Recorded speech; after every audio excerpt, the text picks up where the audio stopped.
Drax's prison. There sat a girl with her head down. Suddenly, a very handsome guy approached her and said that he needed her help. The girl immediately beamed and said that she was completely at his disposal. The guy said that he should become emperor. The girl was surprised. It seemed like he was planning a rebellion or something worse. The Hexen Empire already has a current emperor as well as a crown prince ready to ascend to the throne. The current emperor's younger brother, third in line to the throne. He comes immediately after the prince and his brother, despite the fact that there are two strong contenders in front of him. They can be gotten rid of quite easily. The girl giggled shyly and noted that he was, after all, a Grand Duke. The gentleman noted that it seemed that some rumors about him had already reached her. Otherwise, she wouldn't have laughed right in his face. The girl confirmed this. She asked again if there was anyone in the Empire who had not heard of him. He is invulnerable, the beast of the borderland, the black wolf of the battlefield, the might of the Empire, and the shame of the imperial family of Hexen, whose brain is even made of muscles. This is Rex van Hexen. In someone so aggressive and cruel, a person will not see a drop of elegance and restraint inherent in members of the imperial family, even if you put on rose-colored glasses. Actions, not words, cruelty, not law. Even though he was a nobleman, no woman would dare to propose marriage to him. To top it all off, the now calm emperor had given him the borderland of the empire, the land of Drax, located in the cold north. A subtle hint that his place is only among wild animals, nothing more than an attempt to throw the source of shame out of the imperial family. However, Rexid van Hessen really did put all his efforts into the work assigned to him, since the borders of the empire, which were under the strict supervision of the Grand Duke, were never captured. In conclusion, the girl can say that the man in front of her simply has no chance of becoming an emperor. In its entire history, this world has never known such ignorant leaders, especially those who had nothing but strength. The leaders were smart and cunning. They got everything they wanted as soon as they opened their mouths a few times. The gentleman noted that he probably knew that she knew that he had air in his head, and the girl noted with a smile that his head was clearly empty. Rexid said that he needed her to work her head for him since she had something. Now, the girl understood why he came to her. She didn't understand how a pathetic petty criminal like her could even in theory help the Grand Duke become emperor. Rexid noted that he had heard that even though she led a life of crime and deceived others into giving her money, she was surprisingly smart. But the girl began to say that these were just rumors, so there was no need to exaggerate. The gentleman noted that whether it was true or not, she had to make him emperor. Either she agreed or she died. After all, she was a criminal sentenced to death. The girl noted that he was right after all, because he was saying that he would get her out of here, and she would do everything in her power.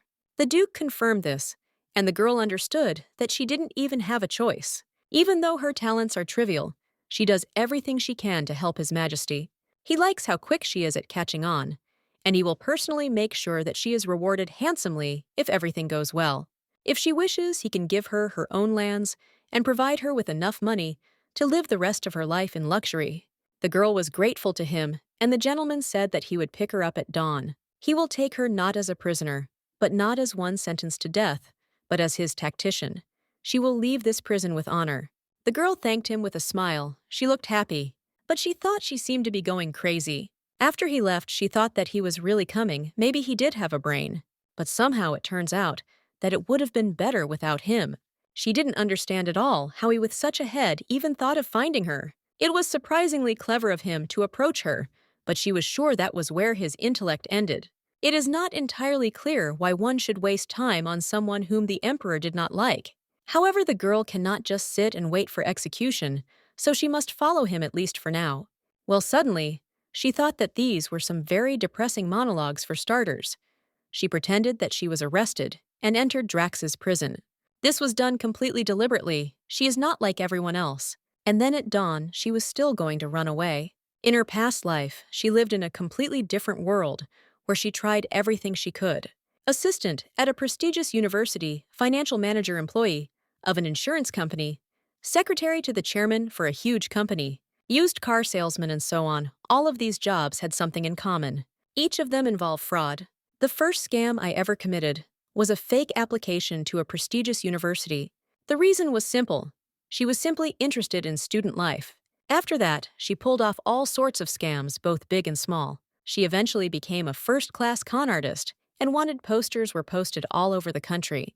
And yet the government was too stupid, short-sighted, and helpless in its attempts to catch her. With a small amount of makeup and the ability to manage her status, she lived like a con artist, leaving no trace. Under the larvae of a financial manager who is married to the chairman of a large company, a mansion, expensive cars, jewelry, she simply bathed in luxury. Her fraudulent life was everything. But she quickly got tired of it. She did not sell part of the chairman's shares there under her own name. She then used the money she earned to swim across the sea and find shelter intending to start a new life. But then she got her first taste of failure. People tend to lose sight of the fact that murder is a simple thing, but not for ordinary people, but for the chairman of a corporation that is above the laws. And it was here that she made her calculations. And it was here that her short life, which lasted only 28 years, was cut short thanks to the efforts of the enraged corporate assassins sent. The girl doesn't even really want to remember her death, because it's creepy. However, that was the price of being a parasite on someone else, so she humbly accepted death. And when she opened her eyes, it was already in another world. If she had been born into a wealthy family, she would not have had to return to life as a swindler. But she doesn't understand why. Again, perhaps she was a deceiver in her past life. But she had a conscience. She only exploited bad people who did evil things. However, she is grateful that she at least retains the memory of her past life. And she is glad that her resourceful head remains with her. So after her reincarnation, she became a swindler again. And she's 21 again. She's now a criminal again. The world in which the main character was reborn was very different from her past. It reminded her of the Western Middle Ages. And although their study of science did not go far, it was compensated by magic. It is worth noting that human life, by the standards of her world, was worth almost nothing here.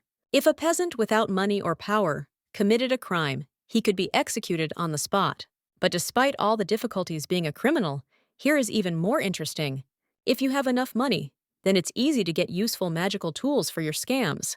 The girl was slowly preparing to make a name for herself and become the most famous swindler in this world. She learned local customs, studied the etiquette of the nobility, and learned to make a potion for self-defense. She also took advantage of her skills in using cosmetics from her past life, constantly changing her personality throughout time.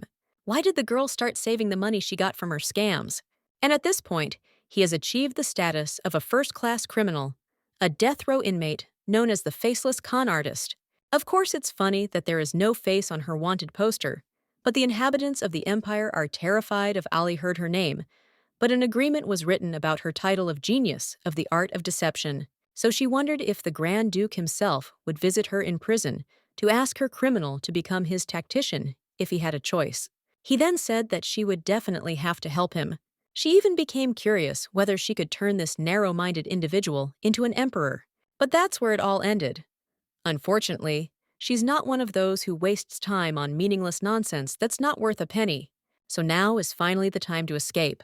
She has an hour and a half before the next guard passes through here. This should be enough to take advantage of it. The devices used throughout the prison are mostly made of an alloy containing a large amount of a metal called haluman. Cheap goluman is easy to confuse and has a low melting point. So if she holds him like this for a little while, then he can become the key with which she can open her legs.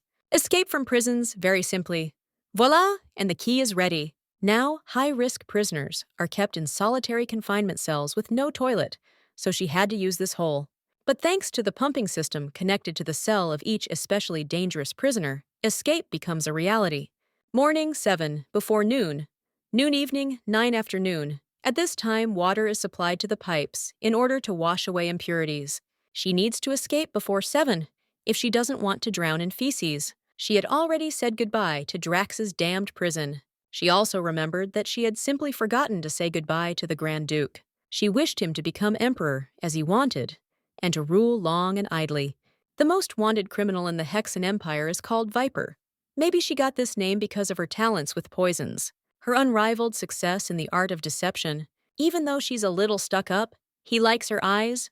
Who would have thought that, under the guise of a viper, there is a young girl who was probably a child not long ago? The Duke asked if she was really as smart as they said. The servant noted that of course this was true. She had been wanted for disturbing the peace in the empire for 4 years already.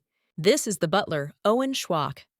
Since she is so handy for money, she will work hard if they offer a good amount. The butler remarked that he thought that was indeed the case, but only if they could offer her more than she was getting from her scams. However, if they take her with them, the Duke must never trust her. He can trust anyone in this world, but not a viper. The Duke asked again how many more times the butler intended to repeat this, because he understood it the first time. He is simply concerned about the personality and His Majesty, and the tendency to turn a blind eye to the actions of those whom he considers his people. The butler tried to say something again, but the Duke interrupted him and asked how he was supposed to understand it. When they approached her cell, they saw that it was open and there were many officers nearby. They were in complete horror when they saw His Highness before them. The man went inside and saw that there was an open hatch and her shackles. The Duke demanded an explanation of what the hell had happened here. The men immediately bowed their heads and reported that the viper had most likely escaped. The Duke turned to the butler and asked him to find out how she escaped and report it to him. He hoped it wasn't because one of the guards had stolen a key. Owen asked the gentleman not to rush to conclusions. Everything could be much different. The butler walked over to the fork on the floor and said it looked like she had melted it and used it as a key. This is probably how she opened the shackles and the drain grate. This means that she didn't punish the key, she was still able to escape. He still wants to hear an explanation of how the viper ended up with the tableware. It's a big question, how someone could steal sharp instruments, considering that there are magical metal detectors placed all over the building. The guard tried to say that he checked, and there were no problems with the detector at all. The Duke asked again whether the viper had really passed through him yesterday. The guard hesitated when he heard that the gentleman was asking about yesterday's detector. He started with the lantern, but basically she passed through it. But when it lit up red, then he asked her what was going on, and asked what she was doing there. But the girl didn't understand at all what he meant. There was no way she could have carried something through the detector, so she didn't understand why she should try. And then she noticed that she had completely forgotten that she had tied her hair with a spoon. She apologized and said that her hair was just in the way while she was eating. And from this, she completely forgot that she had stabbed them with a spoon. The guard was of course surprised, but now he understood what the matter was. If she was trying to steal something, she would have taken a fork or a knife, but not a spoon. My city told her to be more careful next time. He said he was sure he had taken the spoon from her. There was no way she could have returned it. It looks like she deliberately put the spoon in her hair to distract the guards. Even if she were 100 times a viper, there was no way she could bypass a working metal detector without first turning it off. She hid the fork she had decided to steal somewhere on her body. In this way, she deceived the guards by chaining them with a spoon in order to blame the alarm on her. The Duke and the guard were in shock. They did not expect this. The Duke laughed and felt very amused by this. He noticed that this girl was really something. Just like Owen said, she's not the one who's going to deal with the idea of being executed soon. That is exactly it. But the Duke is interested in something else. He asked why the viper was caught in his lands. She carried out her activities so carefully and meticulously that her identity could not be established for 4 years. But suddenly, someone began to shout and appeal to His Highness. It was other guards who wanted him to order their execution. The Duke did not understand what the matter was, and asked again. The guard reported that His Majesty's treasure had been stolen from the safe in the basement. The Duke became a little nervous and asked if he meant his ring. The blue mineral symbolizes the noble line of the imperial family. This is an elfer. Every time a member of the imperial family is born, he is given a ring or bracelet decorated with an elfer. The fact that such a treasure cannot be lost is obvious. The imperial family will value these gifts no less than their lives. They give them various magical abilities and hide them in the most unexpected places. But now such a gift has disappeared. The butler noted that he now understood everything. This meant that she came here for the treasures of the imperial family. The reason she revealed her personal information was because she needed to get into Drax's prison. The viper deliberately allowed herself to be captured so that she could be brought here to the ring. The Duke would never have thought that a person could be so brilliant. The butler noted that the gentleman had heard what he had said to him. If he had not prepared protective measures, it would have been terrible. Earlier, the gentleman was shocked by some kind of enchantment. He said it was a spell created to prevent slaves from escaping. The use of poison made from the master's blood is the principle of the bond between the master and the slave. The moment the owner activates the enchantment, the slave experiences terrible suffering. He instinctively returns to where his master is. The Duke noted that there must be trust between the employer and the employee. If he treats her like a slave, going so far as to use enchantment on her, then there is no chance that the Viper will trust and help him. The butler noted that he was so concerned about the rights of other people that it was hard to tell that during the war, he personally killed non-soldiers. The Duke noted that he simply did not understand, that was something else. The butler remarked that he understood perfectly well what he was trying to say, but alas, there was nothing more they could do. Viper will never join them unless they force her. He is sure of it. Even if they are lucky enough, we won't be able to catch her again. She will just find another way to escape. The Duke had no intention of going that far, but it looked like he would have to. Finally, the main character was able to breathe a sigh of relief. This ring was so damn beautiful soon. She would run away with this ring straight to Eisenbach. Eisenbach thrives on the sale of magical stones they mine. Now that she has the imperial treasure, her next legend will be the illegitimate child of the Hexen Empire. Then she will contact the royal family of Eisenbach in Tanya and reveal her identity to them. She can already imagine what kind of face the Grand Duke will have when he realizes that the ring is missing. But suddenly she felt very ill and fell to the ground. She squeezed the grass with her hands because of the pain and believed that it was poison. Most likely the paralysis causing chiffon or perilton. Chiffon causes immediate death when consumed. Perilton also. But these are rare poisonous plants. The girl won't die, that's for sure. She developed resistance to poisons, consumed them in small doses. But when she could have been poisoned by something is completely unclear. She began to believe that the poison was mixed into the food they gave her in prison. It was colorless and tasteless. She didn't notice anything, and the food didn't have a specific smell, so it was definitely not chiffon. But if it's perilton, then her body will soon be completely paralyzed, and she will hardly be able to blink normally. Her body moves on its own. She doesn't understand when this will happen. When she crawled to someone's feet, the pain stopped. When she looked up, she saw the Duke in front of her, asking where she was going. The girl began to worry, because in front of her was Rex Van Hessen himself. It was worth suspecting something was wrong when they grabbed her with such ease, but he was not a fan of thinking ahead, so he did not expect this. Who would have thought that her motive was the imperial treasure? The girl began to laugh and remarked that it was very pretty. He noted that he didn't think she stole him just because of his beauty. I wondered what else she might need it for. And he noted that, however, she could keep it for herself. After that, he put a ring on her ring finger, and the girl was completely shocked. She didn't expect this and noted it, because if he lost the imperial treasure, he would have problems. But it doesn't matter, because now she will always be there. Just like the ring she has on the girl from me belongs to him. The girl was in complete horror and did not understand why he decided that. He is as heartless to me as people think it is simply terrible to watch her little body shudder in agony. Now she understood what kind of poison it was. It was all a plan by Rexide Van Hessen, who was waiting for her to escape. It seems he is more cautious than she thought. The girl noted that she could have died from such a dose of poison. But the gentleman said not to worry. She definitely would not die from such a quantity. And if someone with her talents died so soon, it would be the greatest loss, because she is a genius in the matter of deception. He said that he would repeat himself, that he needed to become emperor. No matter what the cost, the girl now realized that he had a completely different motive. Let him know that he has no talent to run an empire. But she doesn't understand why he wants to create problems for the imperial family so much. Rexid told the Viper to follow him. He promises to give her everything she asks for.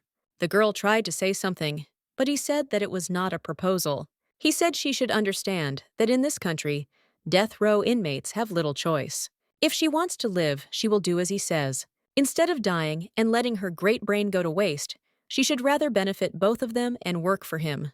The Duke also noted that it was very hot now, and if possible, he would like to bestow upon her the honorary title of Special Messenger, but he grabbed her and she didn't expect it.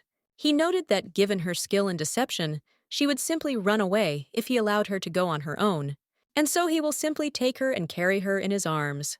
Of course, he wouldn't carry her in his arms the whole way, so they moved on in a carriage. She can't be trusted. Everything she says is a lie. Every expression on this girl's face is a mask. He's not even sure that she's a real viper. As soon as the opportunity presents itself, he'll take her skin. Suddenly, he asked her name, and the girl was surprised. Not James, who went door to door selling fake jewelry. Not Elizabeth, the Empire teacher. They didn't even know her name, young merchant Johnny. The girl noted that it seemed like he was really interested in her, and he confirmed it. And the rest didn't know about her at all, so it looks like he'll have to uncover many more of her lies. The girl remarked that she was very interested. It seemed that he was not as ignorant as people said. Actually, the butler told him this, but he won't tell her about it. Still, Rexid wanted to know what her name was. The girl said that she had no name. He asked again, and she said that she didn't have a name because no one had given her one. The Duke believed that she simply had no parents. The girl replied that she didn't remember, but she didn't just fall out of the sky. Someone gave birth to her. He wondered if she had lived in a normal family. Perhaps she would not have thought about becoming a fraud. She was just lucky to live with the right people, and not for long. The reason why it is so difficult to catch her when I am is that she is not registered anywhere. She has no documents in any country. She will stay with him and help him as much as she can. So if he wants to give her a name, he can choose anyone. The Duke asked again if she would really help him, and the girl did not understand why she would go with him to his estate if she did not intend to be with him. The Duke replied that he had no idea he didn't know what was going on in her little head. He doesn't understand how he knows that she isn't thinking of an escape plan right now. The Viper said that she had changed her mind before she knew only rumors and did not think openly that she could trust and serve him. The Duke wanted to know why she changed her mind. The girl replied that she would never have thought that he would think of everything and send food. She also noted that such unwavering determination is sometimes simply necessary. I became curious about what he poisoned her with, believing that it was chiffen or peralton. She knew it was a colorless, odorless poison, so she didn't even realize she had consumed it. But she knows that chiffen has a certain scent, which is why she decided that it was peralton. The symptoms did not match. The Duke asked why she was asking him. He didn't look like an idiot. She thought he would just tell her what he poisoned her with. Still, it's logical he could tell her, but he doesn't really want to. Even if she is just a criminal who doesn't know her rights, he wants her to help him. But he can't just tell her without it putting a spell on her. The girl said with a smile that she was still asking to give her a name she would agree to any. This young lady is very pretty. It was a waste of her wits to commit fraud. But without that talent, she would have had to deal with many of the problems herself. It would be difficult for a beautiful commoner to live a normal life here in the Empire. He'll probably have to think about a name, but he agrees. He noted that he had to admit that he had not expected the brilliant swindler to be so beautiful. The girl even became embarrassed. She noted that he had better stop trying to tear off her face. She noticed that her face was real, and she could assure him of it. The Duke realized that he was caught, and she said that she agreed with him.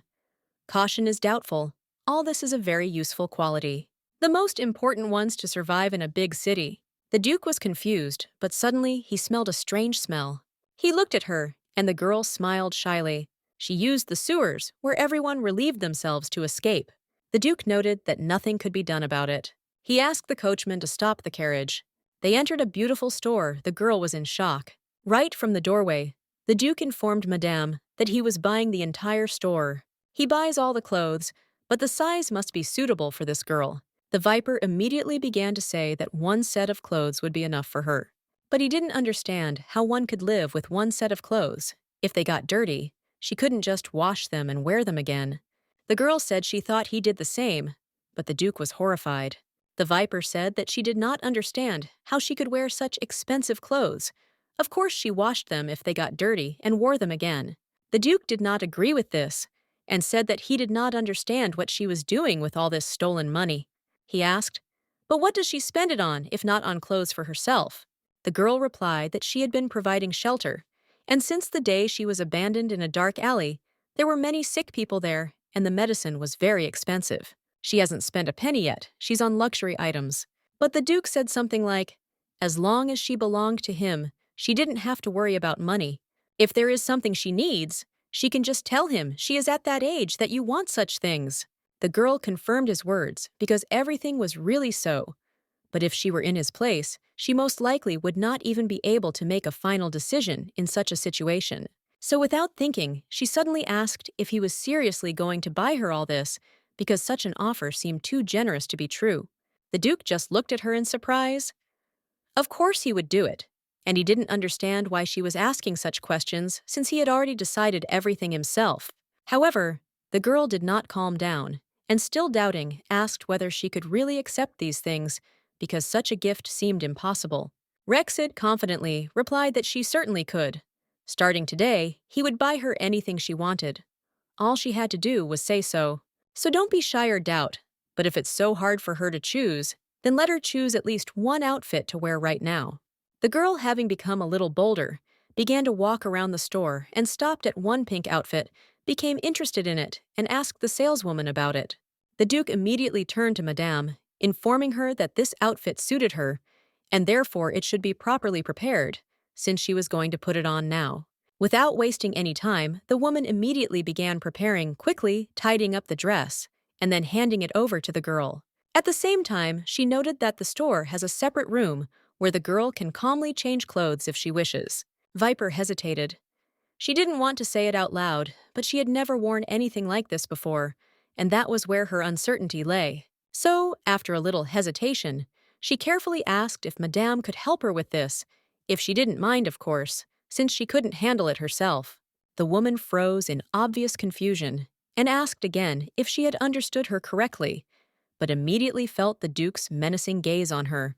He asked with displeasure if this was really such a difficult request, since she could undoubtedly help the girl put on a dress. Fearing the Duke's possible displeasure, Madame hastily assured him that she would of course help and pointed out where he could go. She was clearly nervous, choosing her words carefully, and looking as if she was afraid of saying something wrong, and further irritating the Duke. He simply couldn't believe that Viper was just a young nameless girl from an orphanage, because her surprise seemed genuine. She is so amazed by this little gift, as if she had never received anything like it before, and was not accustomed to such care. He believed that taking care of her and showering her with attention was a great way to win her devotion, and so he spared no effort. However, as he watched what was happening, he couldn't help but wonder, did women really spend so much time just to put on one single dress? Duke Rexid was indifferent to women never getting close to any of them. However, he could not trust this one. Every word she said seemed a lie. Every action had a hidden meaning. There was no sincerity in her gaze, and her manners seemed carefully rehearsed. Suddenly, he felt a flash of anger. It was simply impossible to change clothes for so long. His patience ran out. He stepped forward, decisively, pushed the doors, and without thinking, entered the room, ready to find out what was really going on. Inside, he saw a woman bound with ropes, but clutching a knife in her hand. She was clearly wary, as if expecting an attack. At that moment, he realized, it was that damned trick again. Another trick, another lie. She had managed to fool him again, and it was unbearable. His voice was sharp, filled with irritation. He demanded an explanation, wanting to hear the truth, and not another convoluted lie. The woman answered without hesitation. The stranger had threatened her, and then simply disappeared. There was excitement in her voice, but Rexid was in no hurry to believe it. He barely suppressed a grin. Taking him for a fool! It was a waste of time. It was too obvious that this scene had been staged in advance. Still, he wanted to hear more. He waited for the woman to tell him exactly what words had been spoken the moment they had entered the room. She only smirked in response. If she had known there was a window here, she might have come herself. Her calmness was irritating. Then she turned to the stranger and asked directly what she was trying to achieve, what she needed from her this time. The next moment, she pulled out a knife, pointing it at her, not giving her a single chance to escape or resist.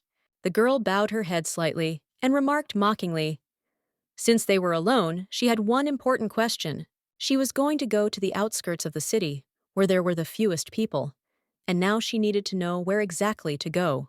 The woman replied that there was a shortcut through the shopping street, and that at the exit there was a small boutique that was easy to get out of.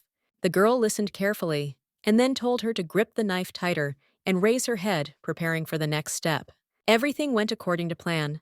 Having quickly changed her clothes, she left the room without delay, saying at the end that she had to leave already. One awkward movement, and the consequences could be disastrous. so it is better for a woman not to try to make unnecessary movements. Smiling, she thanked her for her cooperation, noting that she had done an excellent job with the task. If Owen found out how it all ended, he would again think that the Duke was a pathetic man who allowed himself to be treated like that. He even remembered how he looked when he was angry. Viper had driven him to this state more than once, and it always looked the same. Tense facial features, clenched fists, and a look that showed rage. He picked up the knife, and it was immediately clear that she hadn't just grabbed the fork from prison. Somehow, Viper had managed to get her hands on this knife too, which only meant one thing. She was always prepared for any turn of events. He asked incredulously, had she really said that the shortest route was through Pacum? His voice was full of doubt, because this route seemed not just risky, but deadly. The woman confidently confirmed her words. Then he realized that he had no choice. He would have to use magic. It was hard to believe that she really went there, but there was no doubt. This was the most dangerous area of the city. The narrow streets were teeming with criminals, and every turn could hide a deadly trap. Even the most desperate tried to avoid this place, but apparently not her. He couldn't delay. Every second he lost increased the distance between them. If he delayed, she would go even further, which meant he had to act now. He quickly left the shop, focusing on his magic. Activating it again, he tried to locate her. She was moving, and he had to catch up to her before it was too late. Meanwhile, Viper had already managed to go quite far. Her legs carried her forward, and her thoughts were focused on the fact that she must not stop. While he was looking for her, she had a chance to slip away. She relied on his naivety, because he had fallen for it again. It was far from the first time she had lied to him or acted helpless. Who would have thought that it would be so easy to deceive him? She was sure that someone like him would never become an emperor, although he tried his mistakes spoke for themselves. A leader must be insightful, and he allowed himself to be led by tricks, even the most obvious ones. No matter how hard he tried, he would fail. He lacked the toughness, the intelligence that a ruler needed. And time after time, he only confirmed this by allowing himself to be deceived. She knew that if she passed out here in a place like this, it would be the end of her. There were no good Samaritans in this area. Here she would either be killed or sold, and both options were unacceptable to her. But suddenly, she bumped into someone. The blow was unexpected sharp. For a moment, her vision blurred, but soon the figure of a stranger appeared before her, and something about him immediately seemed dangerous to her. At first, she couldn't see him clearly, but when her eyes adjusted to the darkness, an unfamiliar man appeared before her. His face was foreign to her, but his gaze betrayed a man accustomed to power. He came closer, never taking his eyes off her, and mockingly asked what such a noble lady was doing in such an inappropriate place. There was a mixture of curiosity and obvious threat in his voice. Viper instantly realized that the situation was becoming dangerous. If she had known that she would face such a turn of events, she would have chosen clothes that would allow her to move faster. Right now, her outfit was getting in the way. The man reached out to her clearly, intending to grab her, but she reacted in time. Her body responded instantly, and she managed to jump to the side, getting away from his hands. She grinned and promised to show him something unusual, her little trick. There was confidence in her voice, but inside she felt a slight tension. However, when she tried to demonstrate what she had planned, her body suddenly weakened and she collapsed onto the cold floor, unable to maintain her balance. This feeling was already familiar to her. She had experienced exactly the same in the forest. It could not be ordinary poison. Its effect seemed too strange and unpredictable. Most likely it was magic, but its nature remained unclear. Perhaps it acted precisely at the moment of application of force, because the girl did not feel pain, and her body seemed to no longer belong to her. The man watching her came closer, his eyes flashing with joy. He had clearly expected this outcome, but it didn't come as a surprise to her. He didn't bother to explain what was happening to her, so she had to figure it out on her own.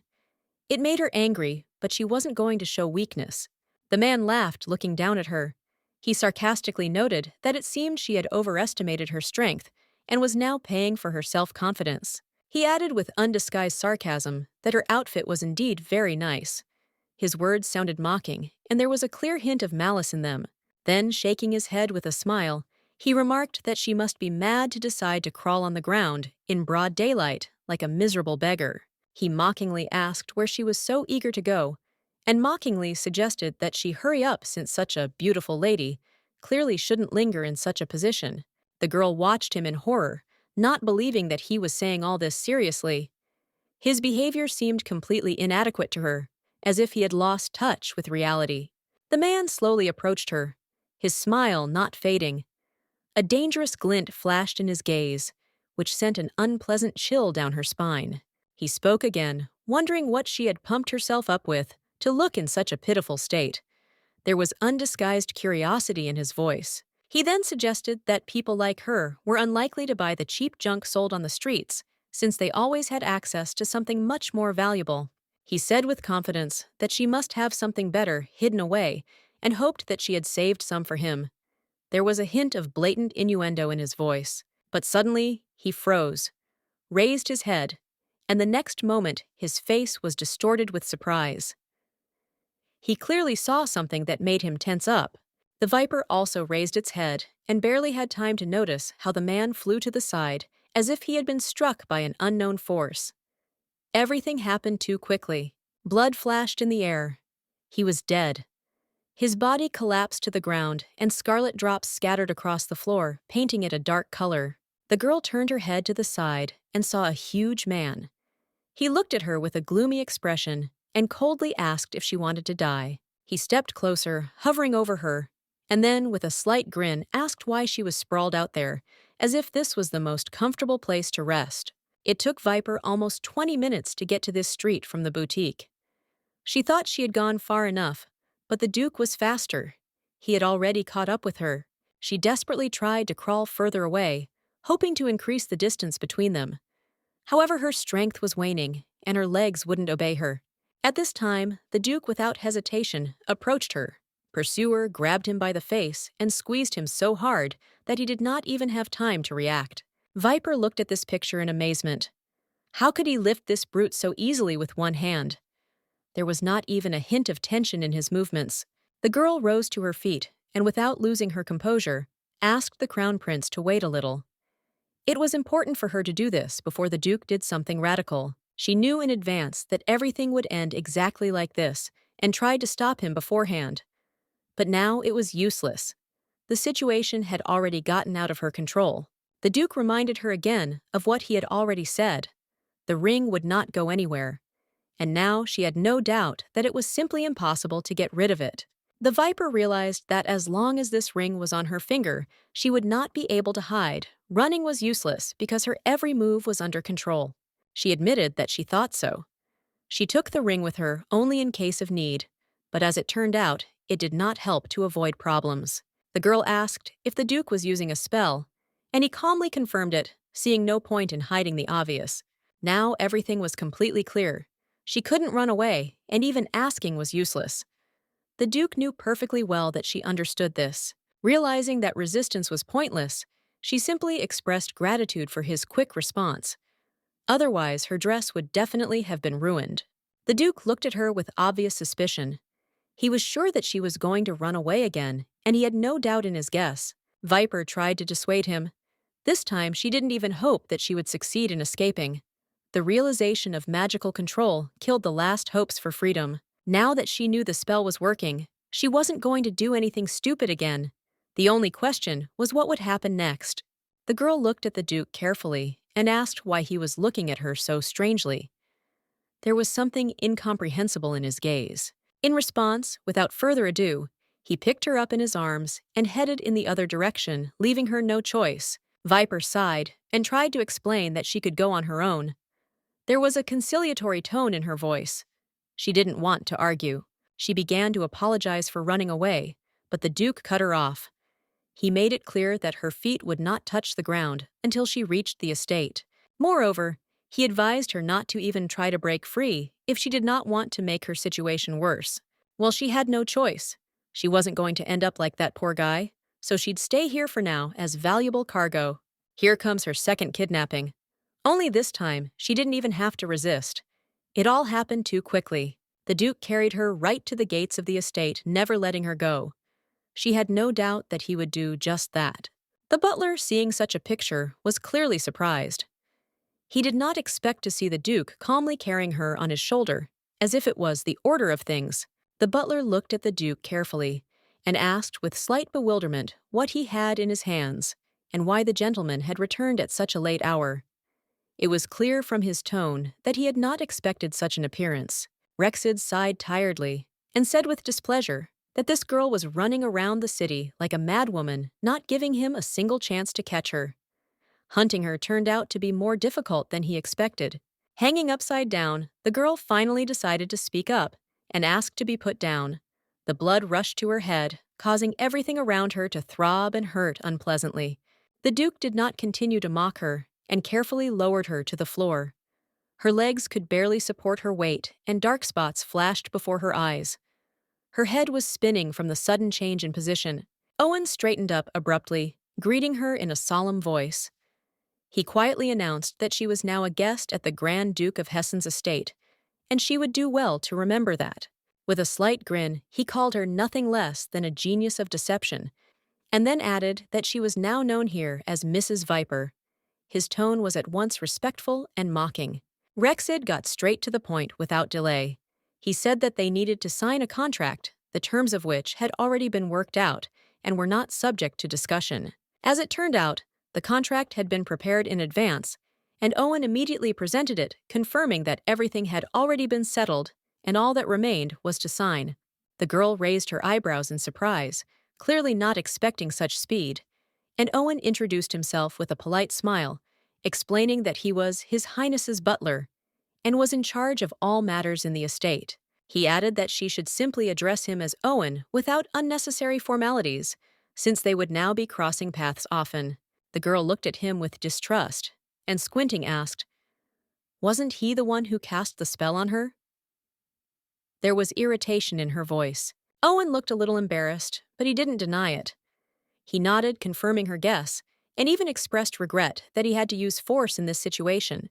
He admitted that he had considerable experience, but even he could not always predict all of her cunning moves and well-thought-out traps. The girl just chuckled. She had long known. The main thing in a perfect scam is to hide emotions and not lose vigilance. It was clear from Owen's eyes and manners that he was not an ordinary butler. It was not the Grand Duke's idea to use the spell on her, but his. The girl, realizing the difficulty of the situation, carefully asked if there was a way to get rid of the magic. Even if she was extremely polite, would he tell her how to remove the spell? The butler looked at her with a slight grin and asked again, clarifying that even if such a method existed, he would be the first to know about it. She should understand that magic of this level leaves no loopholes. It was an ancient spell that worked with a special potion. It was invented long ago to prevent slaves from escaping from their masters. This magic leaves no room for freedom. There is no way to actually undo it. The only exception is the death of the slave or his owner. Only then is the magical bond broken. The butler hastened to explain this before the girl could come to the obvious conclusion. If I remember that the Duke's death will break the spell, then I just need to kill the Duke. The magic works by having the master's blood flow through the slave's veins. If the master dies, this blood dries up instantly. The spell is broken, but the consequences are inevitable. He hoped she didn't need to explain what would happen next. The master's death meant her own death. By killing the Duke, she would send herself to the grave with him. When the Duke himself learned of this property of magic, he was completely horrified. Without thinking, he grabbed the butler, unable to hide his shock. He screamed at him, demanding an explanation. Why hadn't he told him about it right away? Why had this important detail of the spell been hidden? The Duke was furious. The girl watched silently as it happened. Gradually, a clear picture emerged in her head. Now she understood what this man was like. Besides his lack of intelligence, the Duke had a weak spot. She saw how easily he lost his temper when he was put in an awkward position. He holds the fate of those condemned to death in his hands. Whatever he orders her to do, she has no choice. However, she is surprised by how emotionally he reacts. This man destroys everything in his path. If something moves, he kills it. If it doesn't move, he first makes it move and then kills it anyway. The butler remarked that he would not have used the spell if the Duke had known about its side effects. Apparently, the information was withheld on purpose. Otherwise, Miss Viper would have remained free and His Highness's carefully planned plan would have collapsed before it even began. The girl just chuckled to herself. Why were there so many madmen around him? Didn't he notice it himself? The butler just smiled and shrugged. It's simple. He always wanted prosperity and stability for this land. That's why tough measures are being taken. He then asked if Miss Viper knew that Count Shugi, whom she had once deceived, had committed suicide when his luck had turned against him. Barons Fallow and Schutten, believing her invested in failed deals, having lost everything they were forced to sell their titles in order to somehow survive. The girl smiled slightly when she heard this. No, she didn't know such details, but the information amused her. The butler merely shrugged and said indifferently that this was not surprising. All these people, one way or another, deserved their fate. Count Shugi didn't just run a business. He controlled an entire network of illegal human trafficking operations. His slave market was the largest and most influential in the region, and the two barons with whom he collaborated were co-owners of a huge casino that brought in fabulous profits. However, the Duke had no doubt that Miss Viper knew about their dark deeds, even without him. All of the victims of Miss Viper's robberies used their wealth to evade the law and escape justice. None of them were clear before the court or before their own conscience. The Duke noted with a cold smile that since these people were no longer alive, there were no problems with them. However, this did not mean that all the crimes of Miss Viper herself could be so easily forgotten. And the girl herself did not commit these daring robberies for someone else's benefit. Her goal was never to atone for evil or protect someone. Of course not. She simply chose goals that she would not regret later. It was easier for her to live this way without burdening herself with an extra burden of guilt. In a perfect world where evil people didn't exist, no one would need to steal, kill, or hide. Everyone could just live in peace. But the reality is harsh. Miss Viper was declared wanted 4 years ago, and for her many crimes, she was sentenced to death. Her name has become a symbol of horror for some and admiration for others. Luckily for her, His Highness Rexed van Heesen decided to give her a chance. He offered her the chance to forget the past and start a new life as a law-abiding citizen. From now on, the Grand Duke himself and all his servants will perceive her not as a criminal, but as a business partner. In this cooperation, everyone will have their own benefit. Once she signs the contract, her fate will change. She will pledge to help His Highness take the throne, no matter what methods she has to use to achieve this. And of course, she will sign it. At that moment, she feels like the chief of staff at the Blue House, making an important political decision. The Blue House is the official residence of the South Korean president. Who would have thought that the day would come when she would sign such a dishonest agreement? The butler asked incredulously if she was sure she didn't want to reread the contract before signing it. It might save her from unwanted surprises in the future. After all, according to the terms, it is no longer possible to change its content, although if necessary, it is possible to add clauses concerning her personal requirements. For example, salaries. An annual renewable contract in which the amount of payment is not yet specified, but with a set limit of 1 billion norths. Moreover, any additional expenses that arose during the work process would be covered without any questions asked. In fact, there was nothing more to discuss. The butler was stunned. He didn't even understand at what point she had managed to familiarize herself with the entire contents of the document. He thought she would simply sign it without looking. The Duke narrowed his eyes in displeasure and irritably ordered her to stop lingering. He was impatient to complete this formal process as quickly as possible. The girl decided that she needed to add something important to the contract. She did not rush to make a decision because she understood that it could radically change the entire agreement between them. The Duke asked her kindly what she wanted to change. She replied that if she ever proved her usefulness and his need for her services ceased, he should break the contract. She had a spell placed on her that made her feel in control.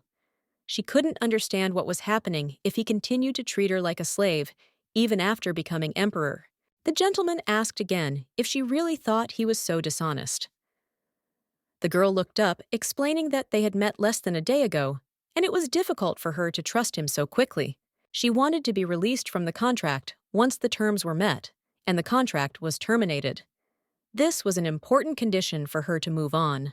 Despite her doubts and fears, she still signed the contract. It was her decision, despite all the risks that she was well aware of. Once the contract is terminated, Rexide Van Hessen will no longer use spells to fulfill the terms. Both parties guarantee the fulfillment of the agreement by signing it for life. The contract created from Eisenbach's purest mana guaranteed the fulfillment of the terms with its power, and if someone violated it, it would cost their life. It was a powerful tool for fulfilling obligations. She believed that the Duke had such a contract, and her intuition was correct. He paused, not immediately responding to her remark, as if considering whether to reveal everything at once. The Duke smiled and noted that he had not expected her to know about such a contract. His surprise was brief, but it did not go unnoticed in the girl's eyes. He agreed to her proposal, but the butler was clearly shocked. He did not expect that the Duke could so easily agree to the conditions, which were quite harsh. The Duke instructed the butler not to create unnecessary disorder. He had no intention of causing a scene, especially when he had already taken someone's life without warning anyone. Viper felt that Rexide Van Hessen had indeed given in. She was confident in her intuition, and was glad that her senses had not deceived her. She asked him, smiling happily, if he agreed to the terms. The master confirmed, and said that he had not cast the spell to treat her like a slave. It was the least he could do. However, he hoped that everything would be done well. He did not want to be disappointed in her professionalism, and expected that she would justify his trust. The girl confidently declared that she was a real specialist, to which the Duke told her to simply follow him, confident that she would cope with the task. When they entered the treasury, her eyes widened in amazement. There was so much stuff there that she couldn't immediately comprehend how valuable the place was. She was amazed. The girl could not believe that she was seeing all this. She had never encountered such riches before, and she did not expect to see this. The Duke, noticing her surprise, asked if she wanted anything from what she saw. He also noted that the treasury was enchanted, and this was an important aspect of its security. If she tries to activate this mechanism, she will be in danger, and she should think twice before doing anything. The risk is too great, and the consequences could be fatal. It all depends on her decision. If she decides to steal something, it will lead to sad consequences. It is better to just go next to him, take what you need, and not hide anything if she likes it. The girl was delighted, but the Duke, observing her joy, noted reservedly that these things did not matter to him. He was not fixated on material things, he did not care. She felt an incredible relief, like a heavy burden had been lifted from her shoulders, and her emotions were so vivid that she could not hide her joy that everything had worked out. When the gentleman turned around, he couldn't understand how she had managed to put all those rings on herself so quickly. It was strange and even surprising to some extent. He was completely shocked to see that there were already so many jewels around her. She had somehow managed to collect them, and he couldn't believe his eyes. The Duke wondered at what point she had managed to take all this. They were moving so close to each other that he did not notice how she had grabbed the jewels. The girl, with a slight smile, replied that it was better for him not to know, because it would be for his own good if he knew nothing about how she did it. As they approached the center of the hall, he stopped. But she did not stop and continued moving forward, not doubting her decision. The girl said that someday he might need her services, and she wants to understand if he is sure that he is ready to spend all this on her because her help is expensive. The gentleman calmly replied that it didn't matter to him, he considered it useless. She was a little surprised by his words, but at the same time, she realized that Rexide really didn't care. He was a man who had everything and needed nothing. And for him, power and material values were not something significant. He simply did not need it. Why then did he decide to become emperor? The question remained unanswered, and she could not understand what motivated him. Suddenly he called her to him. They walked up to the counter, and he placed the contract there. This was the moment when things got serious, and she knew the choice had been made. He told her that, to proceed further, they needed to activate the contract. This was a prerequisite for continuing their journey. Rexide took out a dagger and said that the notch in the contract had to be filled with the blood of both parties. This was a mandatory condition, and she had to agree. The girl felt fear because she had to take an important step. She did not know what to expect, but she had to face this challenge. She asked again if he really hadn't changed his mind, because she hadn't expected that to be the case. She hadn't been prepared for such a turn of events. The Duke said that wasn't the case. A deep cut would have to be made to fill the hole. He hoped she wasn't afraid of that prospect. He added that he hoped she wouldn't be embarrassed by the scar on her hand, because it was inevitable. He did everything to ensure that the agreement was fulfilled. The girl was completely horrified. It was completely unexpected, and she turned to him with a question, reminding him that he had said that he wanted to become an emperor. Viper believed that Rexid truly deserved his position, because he fought on the battlefield, killing not only soldiers, but also knights, leaving blood and death in his wake. But if the Duke is so soft and indecisive, it could become a serious problem for everyone. Softness in his case is a threat that could play a cruel joke in the future. She might have to act more harshly if the situation called for it. She might kill girls, children, and maybe even old people if that was necessary for the purpose. She asked him again if he would hesitate if the time came when such decisions had to be made. After all, her tests would not be gentle, and it was important to know his answer. She decided to pick up the knife, intending to cut herself. But Rexide quickly grabbed it and confidently said that this was a completely different matter. There was no need to go down this path. He was sure that he would not be afraid and would not retreat, but the process itself was difficult for him. It was difficult for him to look at his own blood. It disgusted him. However, if you think about it, they don't have to shed the same amount of blood. All that was required was to prove their readiness and decide how important this moment was. Viper was in complete shock as she watched Rexide cut his own skin without the slightest hesitation. He didn't hesitate, didn't think twice, just did it, like it was a normal thing. Rexide asked for her hand, and she, without thinking, came closer to him, ready to fulfill his request, despite everything that was happening. They moved in this direction without turning back. He carefully cut her finger, and she felt a drop of blood roll down, symbolizing the conclusion of their contract. It was the beginning of a new path for both of them. The contract was concluded in such a simple, even primitive way, but that was its strength. It was honest and direct, without unnecessary words and ceremonies. Viper thought wryly that this way of concluding such an important contract seemed a little primitive, but perhaps that was part of its strength. Simplicity.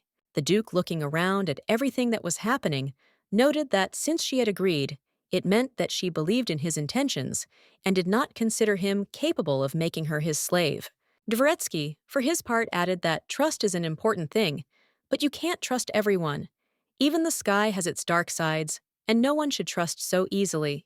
Viper noticed that his butler was really smart, and without him, Rexide would definitely not have managed. He was a man who always knew what to do in difficult situations. Rexide suggested that they focus on building trust between them. Now that the contract was binding them, he would trust her, but she couldn't think that he could be fooled. The Viper noticed that the Duke was probably afraid to hear from her that she was going to deceive him.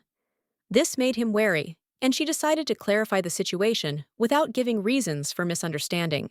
In response to his concern, she became a little angry, but tried to calm him down. She said that she understood his doubts perfectly well, and now everything depended on whether he decided to believe her words. The Duke expressed a desire to believe her, but he still could not shake the feeling that she was hiding something. He wondered if there was something else she was not telling him directly.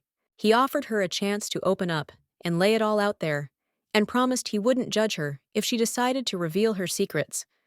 But there was still tension in the air. However, his displeasure only increased when he realized that she was simply ignoring him.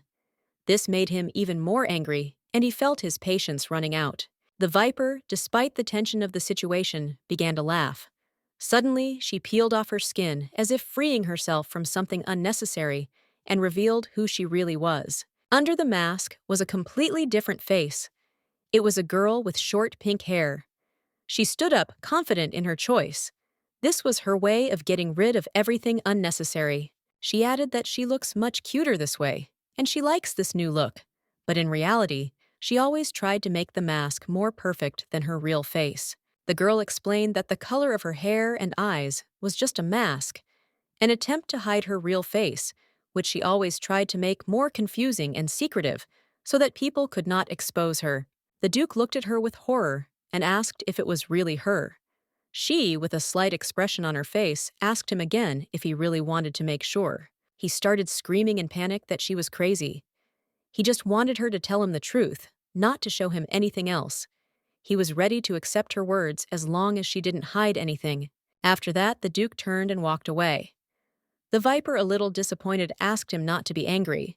Her request was gentle, but there was still a hint of resentment in it. She remembered that the last time she showed her face to anyone without a mask was when she was a 6-year-old girl. This memory was painful and scary for her, but also important. The Duke was shocked to realize how she had to live with such a condition from such a young age. It changed his view of her, and he began to feel more sympathy for her. Viper explained that her face changed with age, and for her safety, she was forced to hide it to protect herself from possible threats and unpleasant situations. The Duke, still confused, remarked that she could probably just change her face to begin her manipulations again. He continued to think that her real face might be completely different. She, smiling slightly, noted that she had almost forgotten another important point that she had to reveal. The Duke felt that not everything was clear yet. Viper took off her lenses and apologized. She admitted that she had gotten so used to them that she had completely forgotten that they were just part of her mask. They were another layer of her multi-layered personality. The Duke, curious and cautious, approached her and began to carefully feel her face.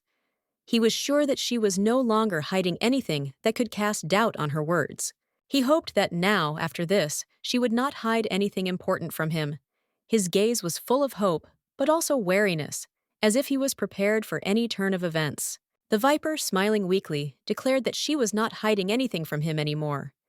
It hurt her when he pulled her cheeks, but she could not help but let him do it, although she suffered from it. Lying on her bed, Viper looked thoughtfully at the rings she had been given. It was a strange pleasure to look at such simple things as rings when the silence around her was tense.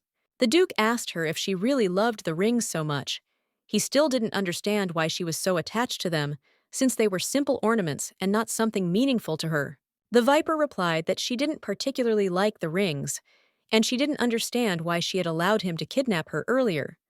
Not realizing that her life had been full of bad decisions and compromises, the Duke, a little embarrassed, pointed out that if she wanted something, he would always be ready to take her wherever she wanted. He offered her that whatever she wanted, he would always be there. After this, she asked what she was to do next, and the Duke replied that they would discuss the matter after they had eaten.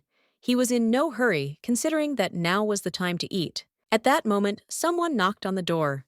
The Duke nodded and said to come in. He was already prepared for the visit, not expecting that his guests would surprise everyone. When the door opened, the girl was stunned. She did not expect to meet them in this house, and her eyes instantly filled with curiosity and surprise. The woman was completely shocked when she saw the girl, but quickly pulled herself together. The girl, without wasting time, first greeted them with a kind smile to ease the tension. The maid couldn't believe her eyes. She could hardly contain her surprise, because the young master, who had been alone for so long, had finally found himself a girl. She approached the gentleman and said that he had lived alone for so long, and now he had found such a beautiful bride that this was real happiness for everyone. However, the Duke apparently did not understand what the maid was talking about.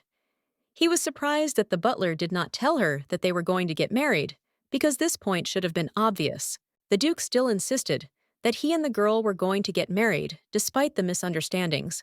Marco, one of the new acquaintances, introduced himself as the one in charge of the kitchen and greeted her with a smile. The girl, smiling, said that she was very pleased to meet him, but she was a little embarrassed because she did not know how to introduce herself correctly, since she did not yet have a last name. The Duke, smiling, decided to help her with this and said that her name was Rosica. The girl was surprised, not expecting to be called that, but tried not to show her feelings. She quickly came to her senses and, smiling slightly, confirmed that her name was indeed Rosica. Her voice was confident, although inside she felt a little confused. She also admitted that to her great embarrassment, she had no last name, and so it was better to call her simply Rosica.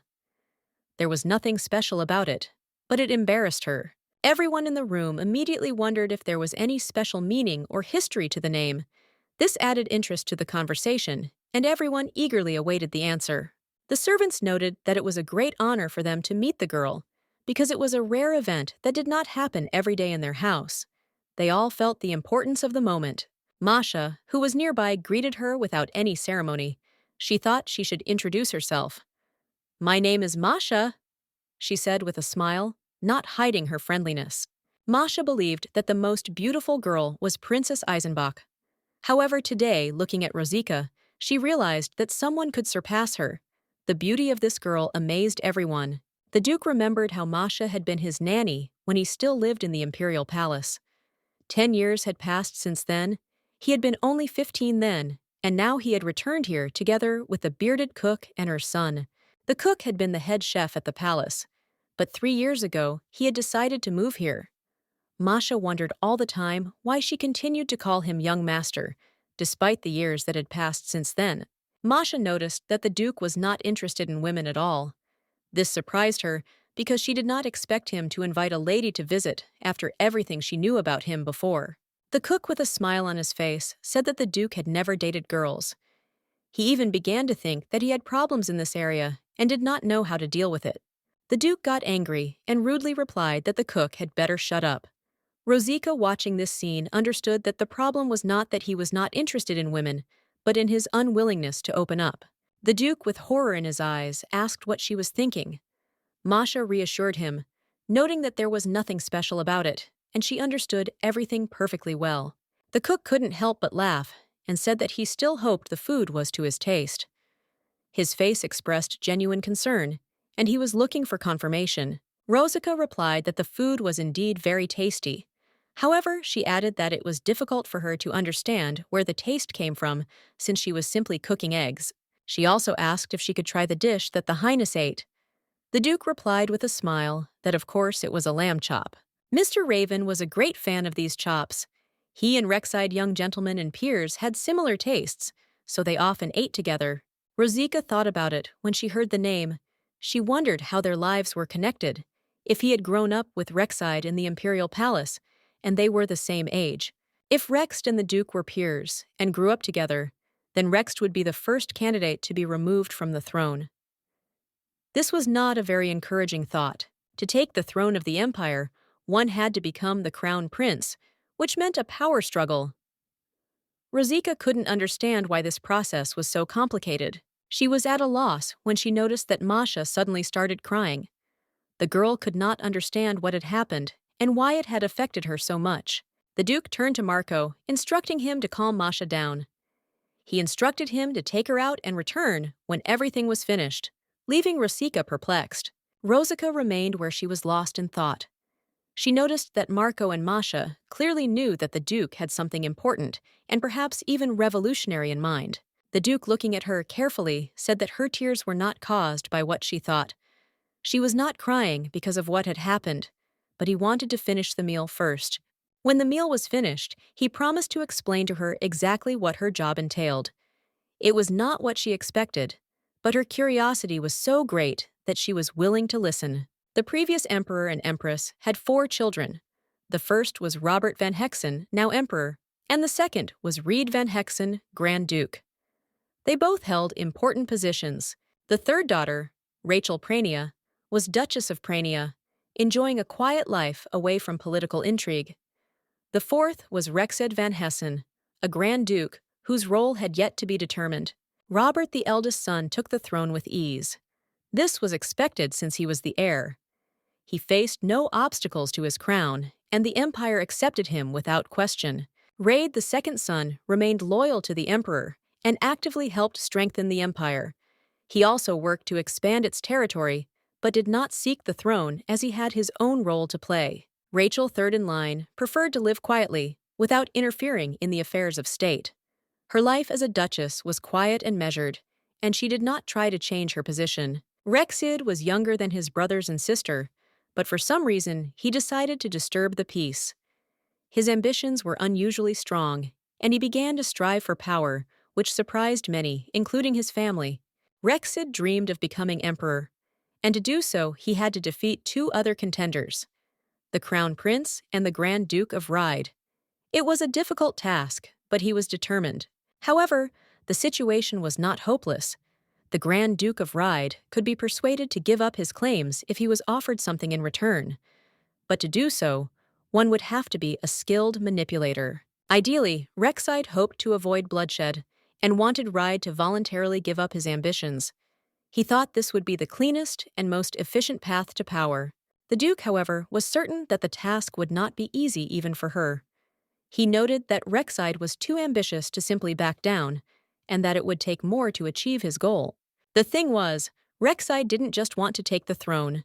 He wanted to get rid of the Emperor and his family. His ambitions went far beyond the usual struggle for power. However, the biggest problem was the Crown Prince, who was not willing to simply give up his position. The prince was supported by the people, and if Rexide decided to act, he would have to decide what to do with him. The girl immediately realized that in this case, it was necessary to take certain precautions. For example, she could somehow seriously damage him, but fortunately, there was no need for this. She entered the room and immediately felt how cold it was. There was an unusual coolness in the air that was immediately felt on her skin. The temperature in the room was maintained by magic stones, which artificially lowered the heat, creating a coolness that was unpleasant for the body. The air also carried the distinctive smell of pargia, a substance used to prevent animal carcasses from rotting. This was typical for such places. She turned to the Duke, asking if she had understood his words correctly. He had just said that he did not consider it necessary to kill the Crown Prince. She wondered if that was really so. The Duke pulled the blanket off the bed, revealing the Crown Prince, who he explained was already dead. This explained that no further action was required. He confirmed that this was because the Crown Prince was indeed dead. He explained that the question of his murder was no longer relevant since he was no longer alive. They were both about the same age, and ever since he had come to the palace, their lives had been intertwined. Up until that point, they had relied on each other and shared a lot. He was a spoiled, soft child who saw him as his best friend, unaware that the Duke was hiding his true intentions and claws. The Crown Prince often came to Drax to meet him. These trips became habitual for him, and each time he was in search of new impressions. And this time, the situation was no exception. He came deciding that this was finally the chance he had been waiting for so long. It was an important event for him. The girl understood what he meant, but she became curious as to why he was lying. What was the Duke hiding that he decided to say exactly that way? When she looked at him closely, she noticed that they really did look alike. The prince was interested in her impressions and asked what she thought about this similarity. Rosica had spent her entire life as a criminal, accustomed to cruelty, and not considering it anything special. She was ready to reduce the Emperor's killer to nothing and not feel the slightest regret or guilt. The Duke was sure that the girl was afraid of him, that her fears made her obey. He saw something similar in her eyes, but he lacked the confidence to understand her true feelings. However, the girl insisted that this was not so. She did not feel fear of him, but the Duke confidently stated that it seemed that now she finally realized that he could be trusted, or at least feared. When a crazy killer kidnapped her with a knife to her friend's throat, Rosica found herself in a hopeless situation. But her friend was innocent, and it was his life that hung in the balance, and she could do nothing. She tried to object, asking for a chance to explain herself. However, the Duke only politely apologized and said that she would not be able to escape, that she needed to understand and accept this cruel reality. Rosica was still trying to say something, but despite her efforts, no one was listening to her words. She felt almost helpless, realizing that the time for talking had long passed. She turned to the Duke, asking him if he really wanted her to be afraid of him. Wasn't he worried that she would simply not believe him and would perceive his words as empty threats? Or maybe his concern was that she didn't trust him in the first place, and he was afraid in advance that her attitude towards him wouldn't change, that she would keep her distance.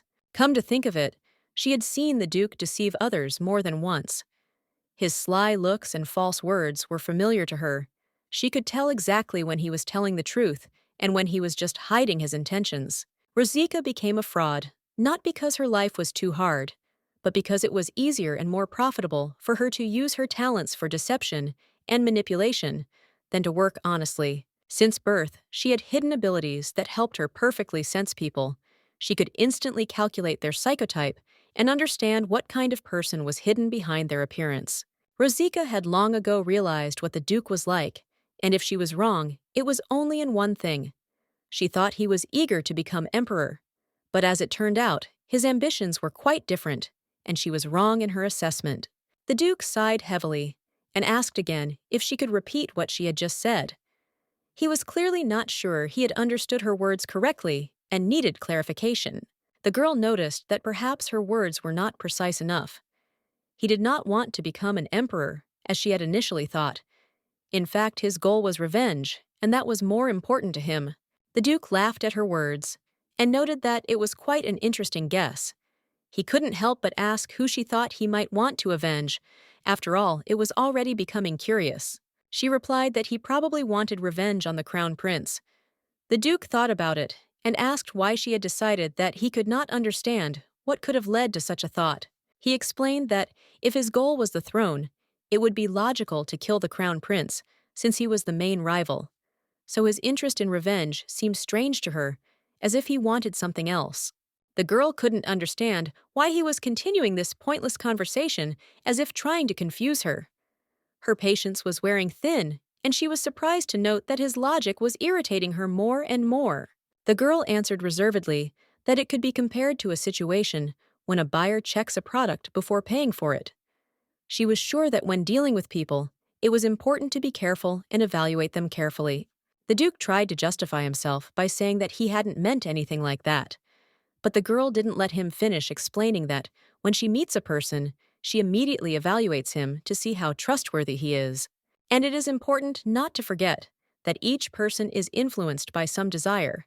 At some point, it becomes stronger than reason. Even the most rational person can succumb to this temptation. If a person has a desire to win and to be well processed, then the mind may be weaker than this desire. This is a rather dangerous situation because a person may act contrary to his common sense. And the lowest level is when a person is so weak that he is unable to resist his desires. He easily succumbs to temptation, even if it clearly leads him to error or a fall. Despite the fact that the main character is used to deceiving everyone without exception, there is one limit that she never crosses. This is her personal border, and she is not ready to joke with it.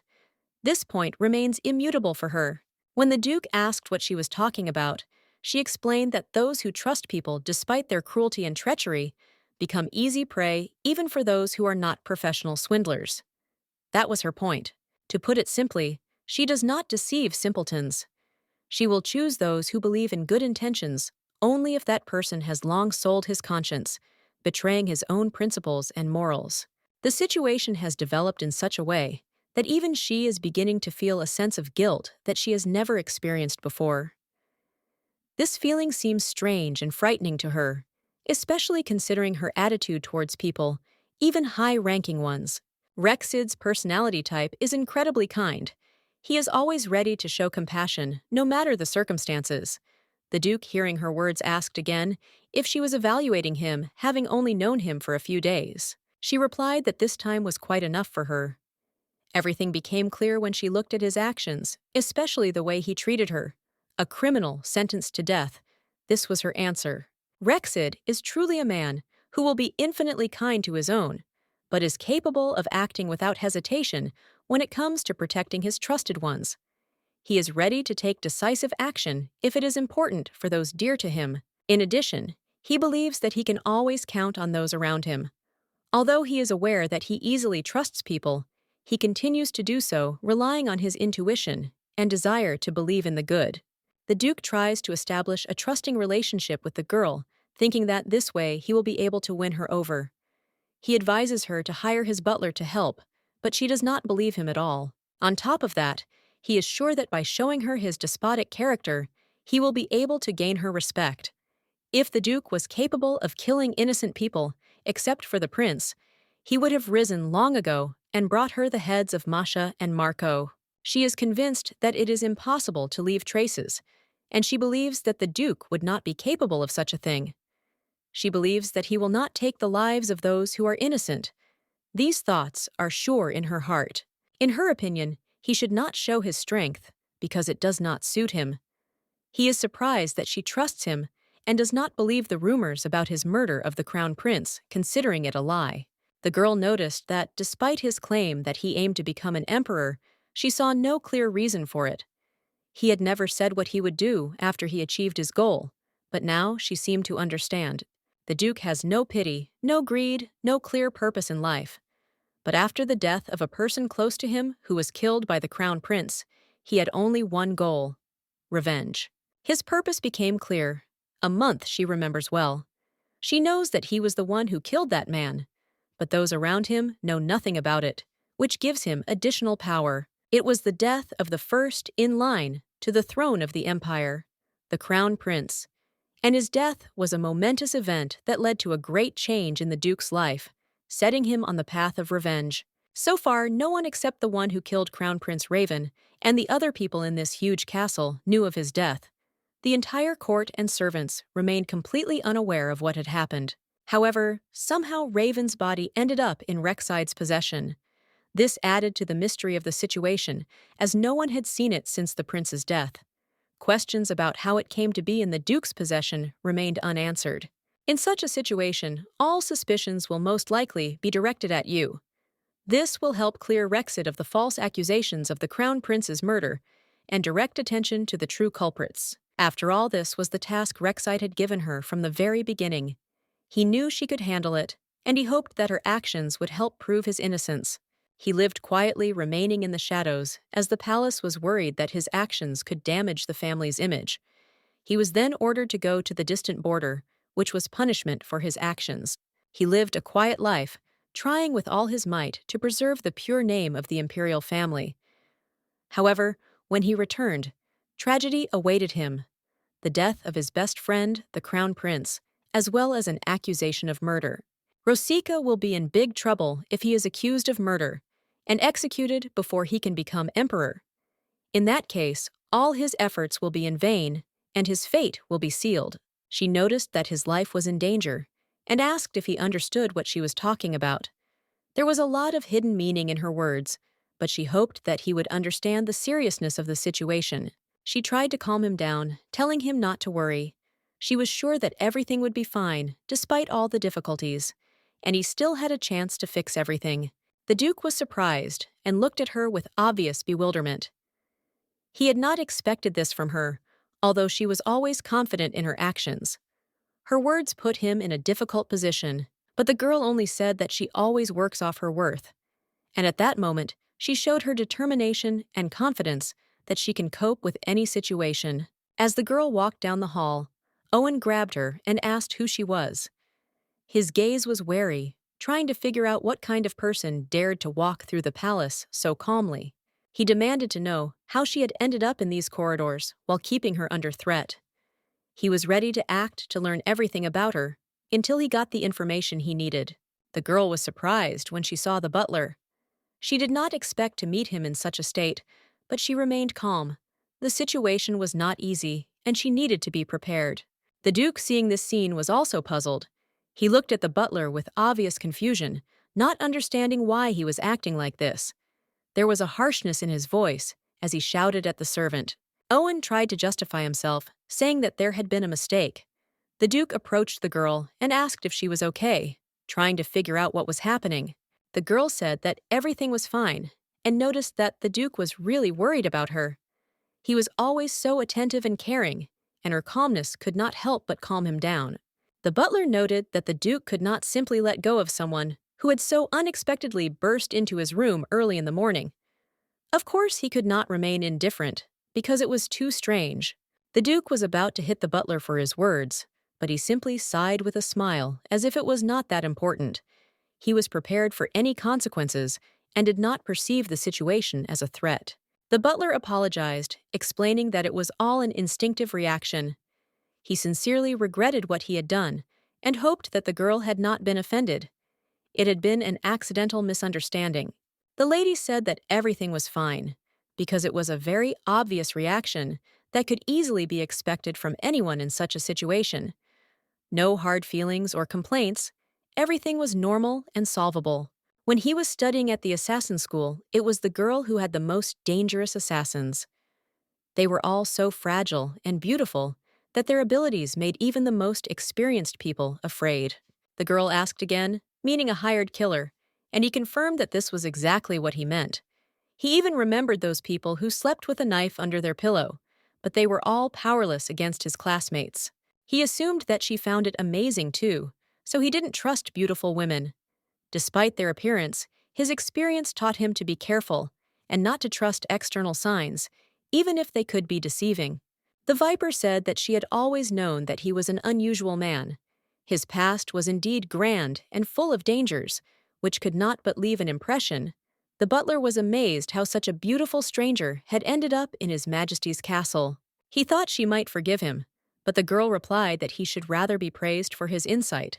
She was not offended, and his actions seemed entirely justified to her. His Highness's life had become her life, and she hoped that the Duke would continue to take care of him in the future, maintaining his care and attention.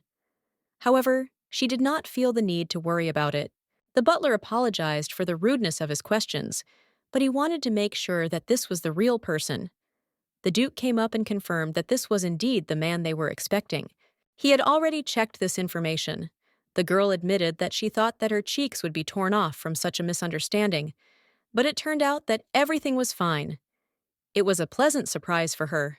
The Duke asked again if she had any enemies, and if anyone might be displeased with her actions. He wanted to make sure that no one was threatening her, knowing that she might face danger. The girl answered this question with a grin. It was a really stupid question considering her past in the world of fraud. She could name so many enemies that she wouldn't have enough fingers on her hands. The girl noticed that this was true, but still asked why he was asking such questions. The Duke replied that it was necessary to prevent any threats and kill them before they could take her life. She couldn't understand why he was so suddenly aggressive. She knew him as a man who wasn't so cruel as to solve problems by killing especially indiscriminately. It seemed strange. She reminded him again that the only people who could be dissatisfied with her were the victims of her fraud, but that didn't matter to the Duke. He wanted her to talk, and he understood a lot about her past, which greatly changed his perception. The Duke was sure that this was not the first time she had found herself in such a situation. He saw the experience in her eyes, which showed that she had faced danger many times. The girl asked him why he was so sure, and he replied that he was convinced by the look on her face when the knife was held to her throat. That look spoke for itself. It did not resemble the face of a confused person. It was as if she had experienced the shock of imminent death many times, and it showed. She smiled slightly, realizing that her behavior had caused such thoughts. She had truly been shocked by many deaths. She admitted that she had in fact died that way more than once, whatever that meant.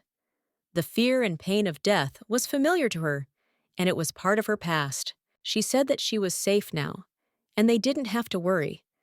Those who threatened her life were no longer alive, and no one knew her true identity anymore. From that day on, they became her only protection. 4 people, including the Duke, were now her protectors.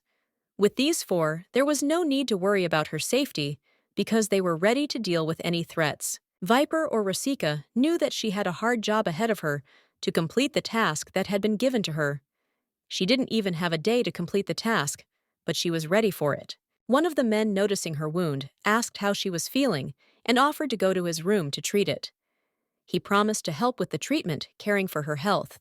He knew how to deal with simple injuries, but the girl resolutely refused his help. She was sure that she could deal with such a wound herself without needing outside help. After thanking him for his concern, Viper left his room and headed to her own quarters. She preferred to leave all the troubles at the door and return to her familiar world. Her face was beautiful, and that surprised no one. She was a real beauty whose face would be remembered by anyone who had ever looked at her. It was her genuine, natural face. The Duke, noticing her beauty, suddenly exclaimed, asking what good he had done to deserve such a compliment. He could not understand why she was called the most beautiful. In response to this, the Duke loudly protested, asking where his intelligence had gone, that he had become so naive and did not notice the obvious. His bewilderment was noticeable. At this time, the Crown Prince standing next to Rexide noticed that he had once said that he envied people like them. He could not forget these words and addressed the Duke with this. Rexide, hearing his words, asked who exactly he was looking at when he spoke like that. He was clearly interested in his answer, trying to understand what exactly he was talking about. The Duke continued that he probably didn't mean the poor people of their lands, who worked day after day to feed themselves. These people were in a difficult situation, but they worked to survive. However, the Crown Prince expressed his point of view. He actually envied these people. They were free, unlike those who were forced to live constantly, thinking about how they looked in the eyes of others. They are not obliged to follow strict and boring rules of etiquette. They should not point their swords at those they love and value despite the circumstances. Such a life is not for them, it limits their freedom. He said that they could sleep peacefully, without worrying about their safety, but Rexide asked why his friend couldn't sleep peacefully. Maybe someone told him that they would kill him, and that was worrying him. If so, he was ready to tear him to pieces. However, the prince asked Rexid to listen to him carefully. He said that he was really having a hard time, and now he needed to understand what exactly was bothering him. He was sure he was still holding up well, but lately it was becoming increasingly difficult for him to cope. The feeling was becoming unbearable. He felt that something was wrong, and he couldn't find a way out. Rexid didn't understand what was happening to him. All he could do was listen carefully, but everything seemed completely strange and absurd. He didn't know what was going on in his friend's soul at that moment. He said his friend was just being a fool. He was spoiled and all this worrying was a waste of time. He should learn to cope with difficulties and not worry about everything. Rexid continued saying that if his friend lived like normal people, he wouldn't last a day. He would immediately run back to the cozy palace, to his comfortable life without any difficulties. The guy thanked him for these words and admitted that he felt that the time had come. Time to move on despite all the difficulties. He decided that it was time to leave this stage of his life. And yet despite their differences, they had not seen each other for a long time. And when they met, their hearts felt lighter. Sometimes it is precisely such meetings that help to look at life from a different angle, even if only for a while. If only he had a slightly more gentle and patient nature. Maybe then his life would have been easier, and he could have gotten rid of the inner burdens that were weighing him down so much faster. Rexid never understood why his friend was acting so stupidly, why he didn't ask him what was bothering him, and how he could help him.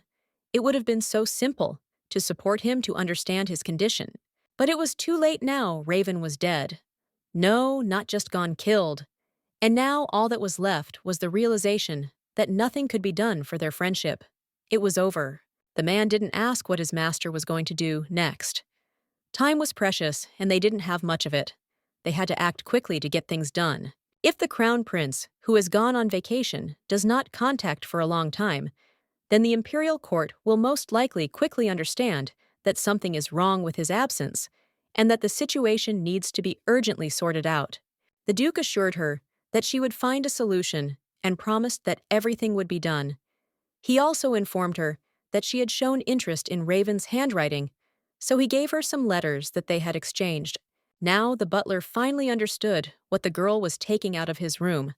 However, he became curious about why she needed these letters, and began to wonder what she was using them for and how it related to her plans. The Duke admitted that he himself did not know what exactly was going on. He was so stupid that he was forced to hire a swindler, but he still warned that one should not trust the Viper too much and always check her actions.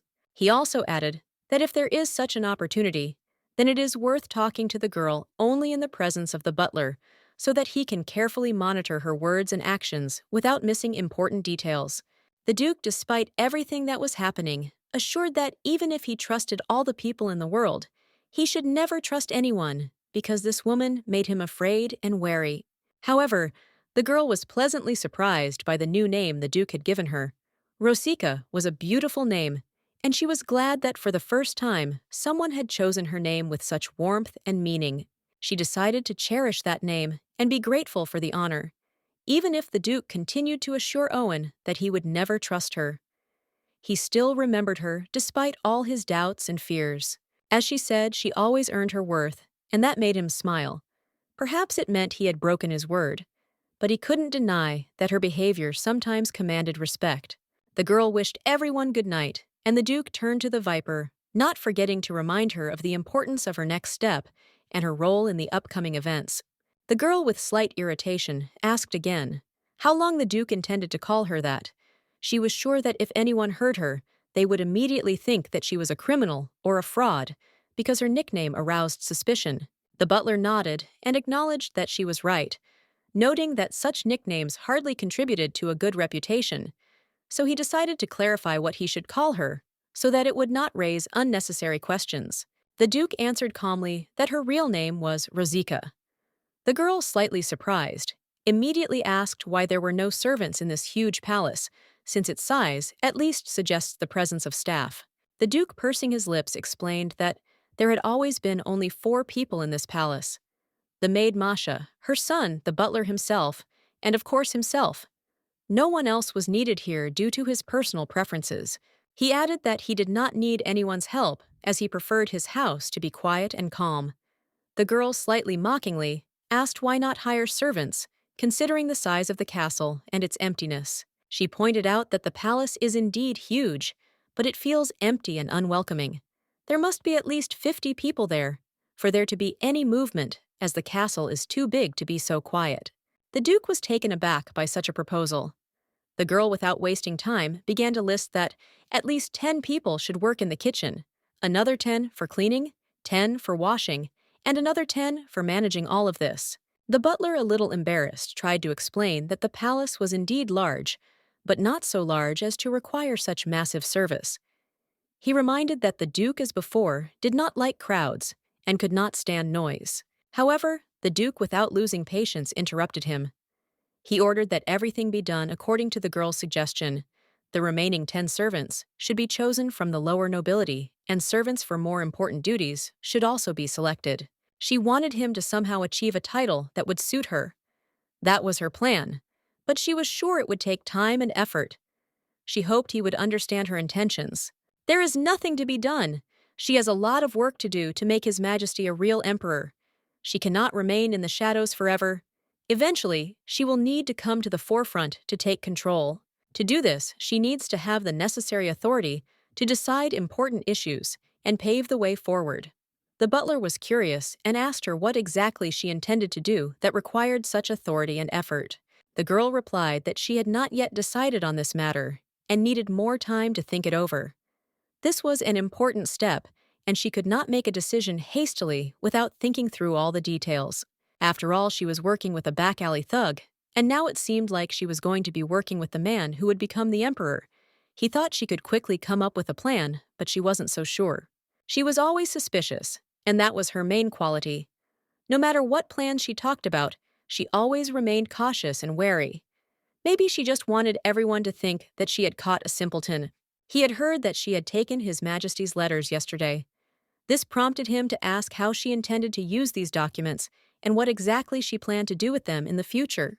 The girl replied sarcastically that if he continued to talk to her so much, she would soon feel indigestion. She was not in the mood for long conversations, especially when these conversations began to bore her. The gentleman noticed that she was right. Today he really was chatty like a parrot. This was clearly uncharacteristic of him, and it was probably worth giving her some peace so that she could do her own thing. The Duke declared that they were back at table, and he did not need to finish his meal right now, because he could always ask his questions later at another time, when it would be more convenient for everyone. But the girl, without losing her cool, replied that if he was so interested, he could come to her later when she was in her room. Then he could find out everything that was bothering him. The butler was silent for a while, thinking about her words. Then he said that he understood her perfectly and agreed with this proposal. There was some thoughtfulness in his tone. He noted that a lot of money had been spent on her and that all the details needed to be checked carefully. He couldn't just trust her, suspecting that she might be hiding something important. The butler headed to her room, anticipating what awaited him there. When he entered, the girl was already lying on the bed, giving him away in her own way, once again demonstrating her cold-bloodedness. He thought that her behavior might be a result of the recent knife incident. Perhaps she was upset, or maybe she was doing this on purpose to provoke a reaction or confuse him. Rosika smiled and suddenly said, "You said you were an assassin." Her words were spoken with a slight sarcasm, but there was an interest in them, as if she was trying to understand him better. He replied with pride that he was able to cope with any situation quickly and intelligently, and his speech was always well delivered. He considered his dexterity an important quality in life. The butler, slightly surprised by her statement, decided to take it as a compliment. Then the girl, noticing his reaction, raised her head a little and looked at him with a slight challenge in her eyes. The next moment, she asked him about his height and he replied that he was a 182 cm. Then came the unexpected question, "And what about your weight?" He couldn't understand why she needed this information. The girl continued noting that if he wanted to look perfect, he needed to lose about 3 kg more. These words were spoken with a slight ironic note, but with a clear interest in his appearance. He grinned and said that he was quite happy with his figure and saw no point in making any changes. Hearing this, Rosika smiled slightly, as if enjoying his answer. She said with an undisguised smile that after they finished their business, he would have to gain some weight again. Her words were cryptic, but sounded like something planned. The butler, clearly puzzled, asked what exactly she meant when she said they had to finish. He didn't understand what she was talking about, and her words only confused him more. The girl insisted that he undress, and she expressed it quite directly. She gave the order that he should fulfill her request without asking unnecessary questions, as usually happens in such situations. At this time, the Duke was in his library. She could not understand why he was not there yet. There were so many books and papers in his room that everything merged into one whole, and it was difficult to find something specific. He thought he should clean up the room. There was too much junk, and even he, who was used to disorder, was beginning to notice how it was interfering with his normal work. This needed to be fixed. The Duke tried to find something on the table, but his search was unsuccessful. He leafed through papers and moved books, but found nothing suitable. It seemed that all traces had disappeared somewhere. Remembering her words, he realized that she was interested in the Crown Prince's letters. She said that if he had such letters, she would be pleased to receive them, because she really wanted to see them. Looking at the other table, he picked up a few papers and realized that he had no one else to correspond with. It was strange because just recently there had been a lot of letters, but now everything had somehow calmed down. The Duke picked up several letters and began to read. One of them said that spring had apparently already arrived. Tulips had blossomed in the palace garden, symbolizing a declaration of love. Raven also mentioned in the letter that he thought Rek'Sai didn't understand how hard it was to expect that kind of sensuality from him. It wasn't the first thought he had expressed about his friend. He wrote that when men fall in love, they often give tulips. It was a confession that was always accompanied by these flowers, and it was a sign of special significance for both parties. Raven continued that until his dying day, he wanted to see Rex do the same thing, give tulips when he confessed. He hoped that the letter would arrive soon and everything would be okay. But he couldn't understand why he had to go to a small kingdom to suppress a rebellion.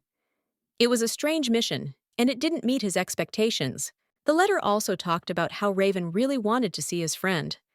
He felt that in order to meet someone as important as Rexed, he should go on a journey himself rather than wait for him to arrive. He assured her that he would be on his way soon and would try to tell Rex many things. It was an important event, and he felt that the long-awaited meeting would give their relationship new meaning. Raven also asked how Rex was doing. He sincerely hoped that he was okay, because not only his personal fate depended on it, but the fate of many other people as well. In his last letter, he shared his thoughts about age. He wrote that the older he got, the more confused he became about his feelings. The world around him seemed to be changing, and this worried him greatly. He greatly missed the days when he and his brother Raven lived in the imperial palace. Those were the times when they felt like they were part of a great family and had each other's constant support. During those times, he often asked Rex how he was coping with the responsibilities he had taken on. It was important for both of them, because every day in the palace was full of events and responsibilities. But as time went on, the Duke began to experience strange moments. He began to see hallucinations, as if his brother was nearby, writing him letters, telling him about his sufferings and difficulties. In one of these letters, he found blurred drops like tears. These were words full of pain and experiences. The Duke put his whole soul into these lines, telling how hard it was for him without the support of a loved one. Rexed wondered what he should say to such a letter. He felt that every line was important, and he did not know how to express his feelings in response to support his brother in this difficult moment. He opened another letter, but he wasn't sure if it was a real letter from Ray. His heart was pounding because he didn't know how to take these strange and disturbing messages.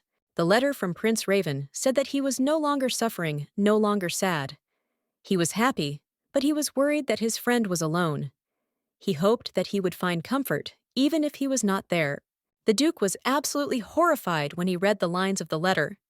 They said that his friend should not grieve for his death for long, because Raven wanted him to be happy and live a full life. The prince asked his friend to be happy for the next 2 days, until they met again. These words were such that the Duke could not help but wonder what was really going on. Rexid was sure that this letter was written by his brother Raven. He knew his handwriting and style. The feelings embedded in the letter were too close to be a mistake. He was absolutely certain that these words came from Raven.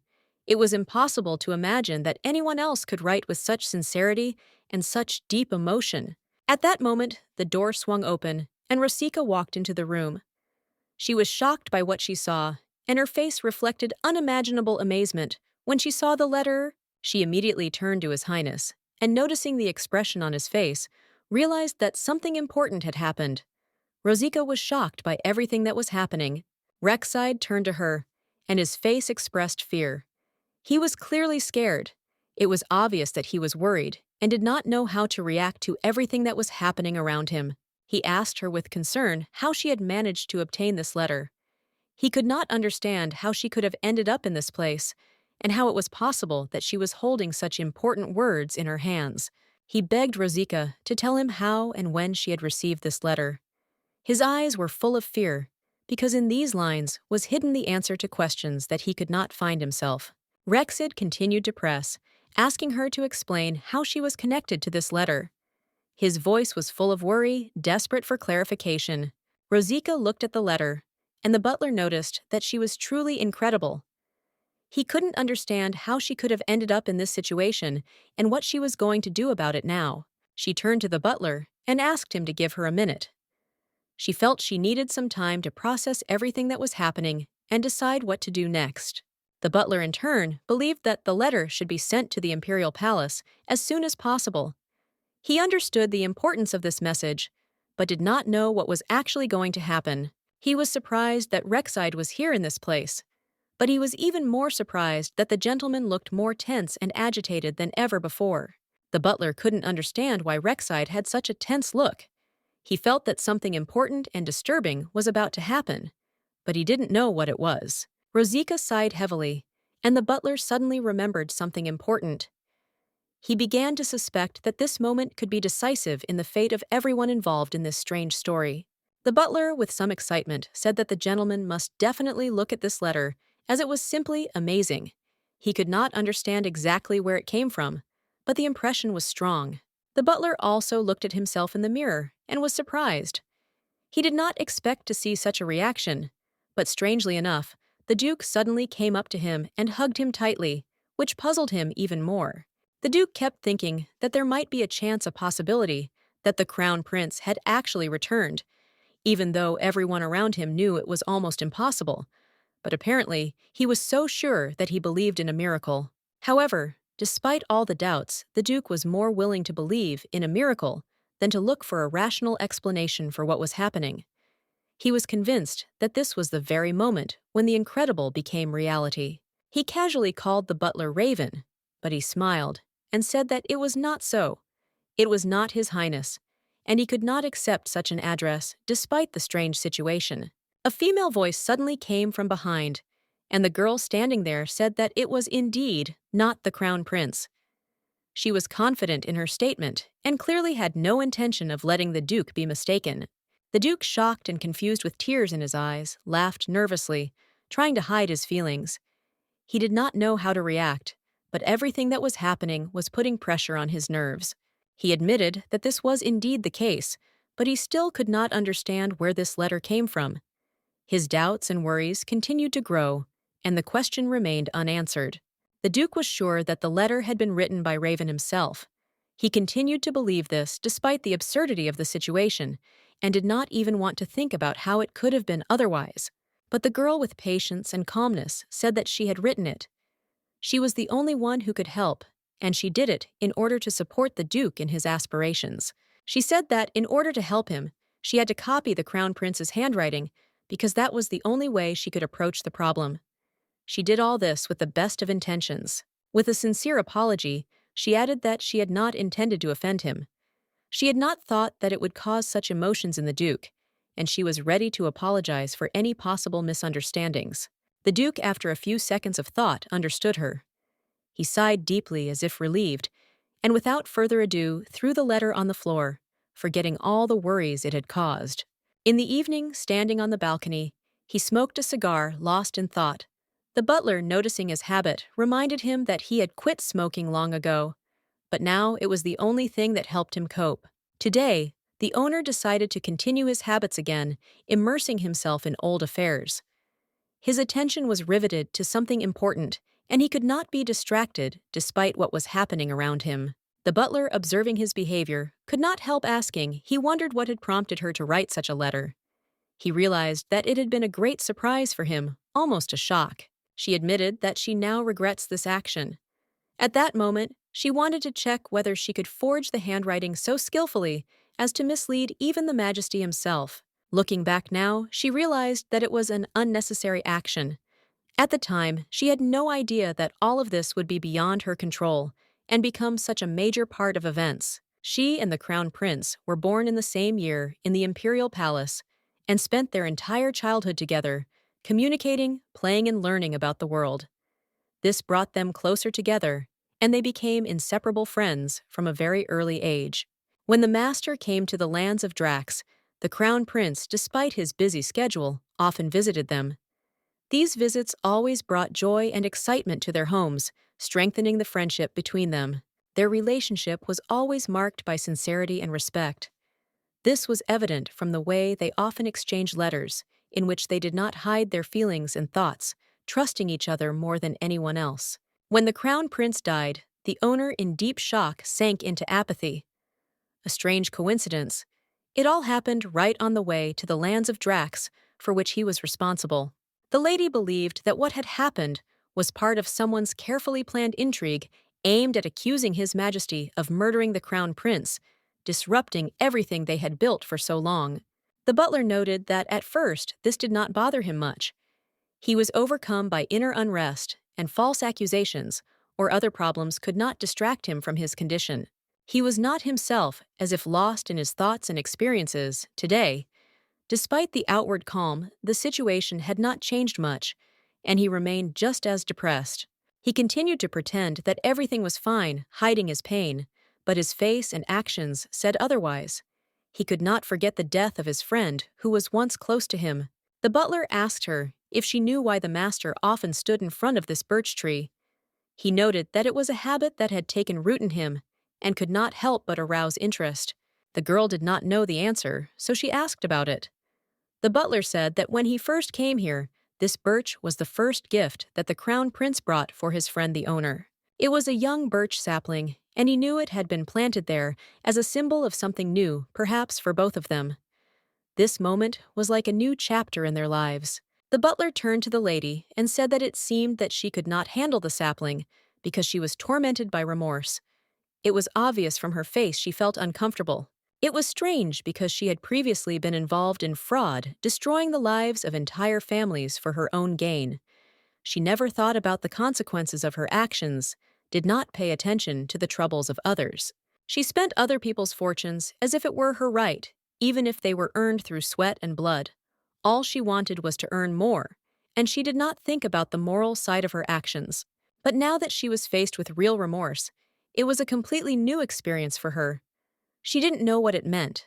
Something inside her suddenly changed, and she felt uneasy. It was a completely unfamiliar feeling. She had never experienced anything like it, and she found it difficult to understand what was happening to her. It was like an awakening, and she could find no explanation. The Duke continued to smoke his cigarette calmly until the Viper, as he called her, approached him. He looked at her with interest, not surprised by her appearance. The Duke asked what she wanted and threw his cigarette on the ground. But the Viper said he didn't have to quit smoking for her. She wasn't going to interfere with his habits. However, he replied that he did not want to smoke anymore and asked what made her go out on such a cold night, especially in such a light dress. It was strange. She, despite the cold, replied that everything was happening this way because she had not been able to apologize to him properly. It was a sincere confession, not just words, but real emotions. She simply wanted to apologize and explain that she hadn't meant to make fun of him. He said he knew that, and that his behavior wasn't out of anger, but rather because she needed to get back into the warmth. She remained silent, but he expressed his concern again, adding that perhaps she thought he could work properly if he had a cold. It made no sense, of course, but his words had a caustic undertone. The girl remained silent again. He looked at her with obvious contempt, not understanding why she was silent and what she was feeling. All this irritated him, but he did not delve into the conversation. In the end, he decided to do it his way. He took off his cloak and offered to let her put it on, instead of standing in the cold. It was a caring gesture, despite its severity.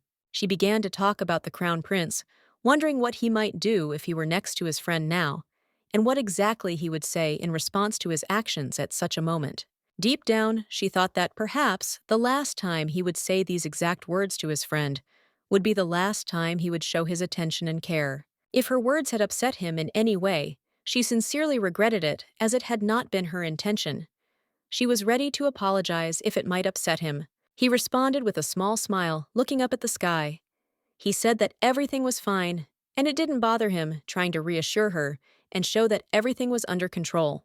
The girl tried again to explain that she was truly sorry if her words had caused unpleasant emotions. She did not want to leave him in such a state. But he, not wanting to continue this conversation, simply squeezed everything in his hands and said that in fact she was still better than him. These words sounded without unnecessary emotions, as if detached.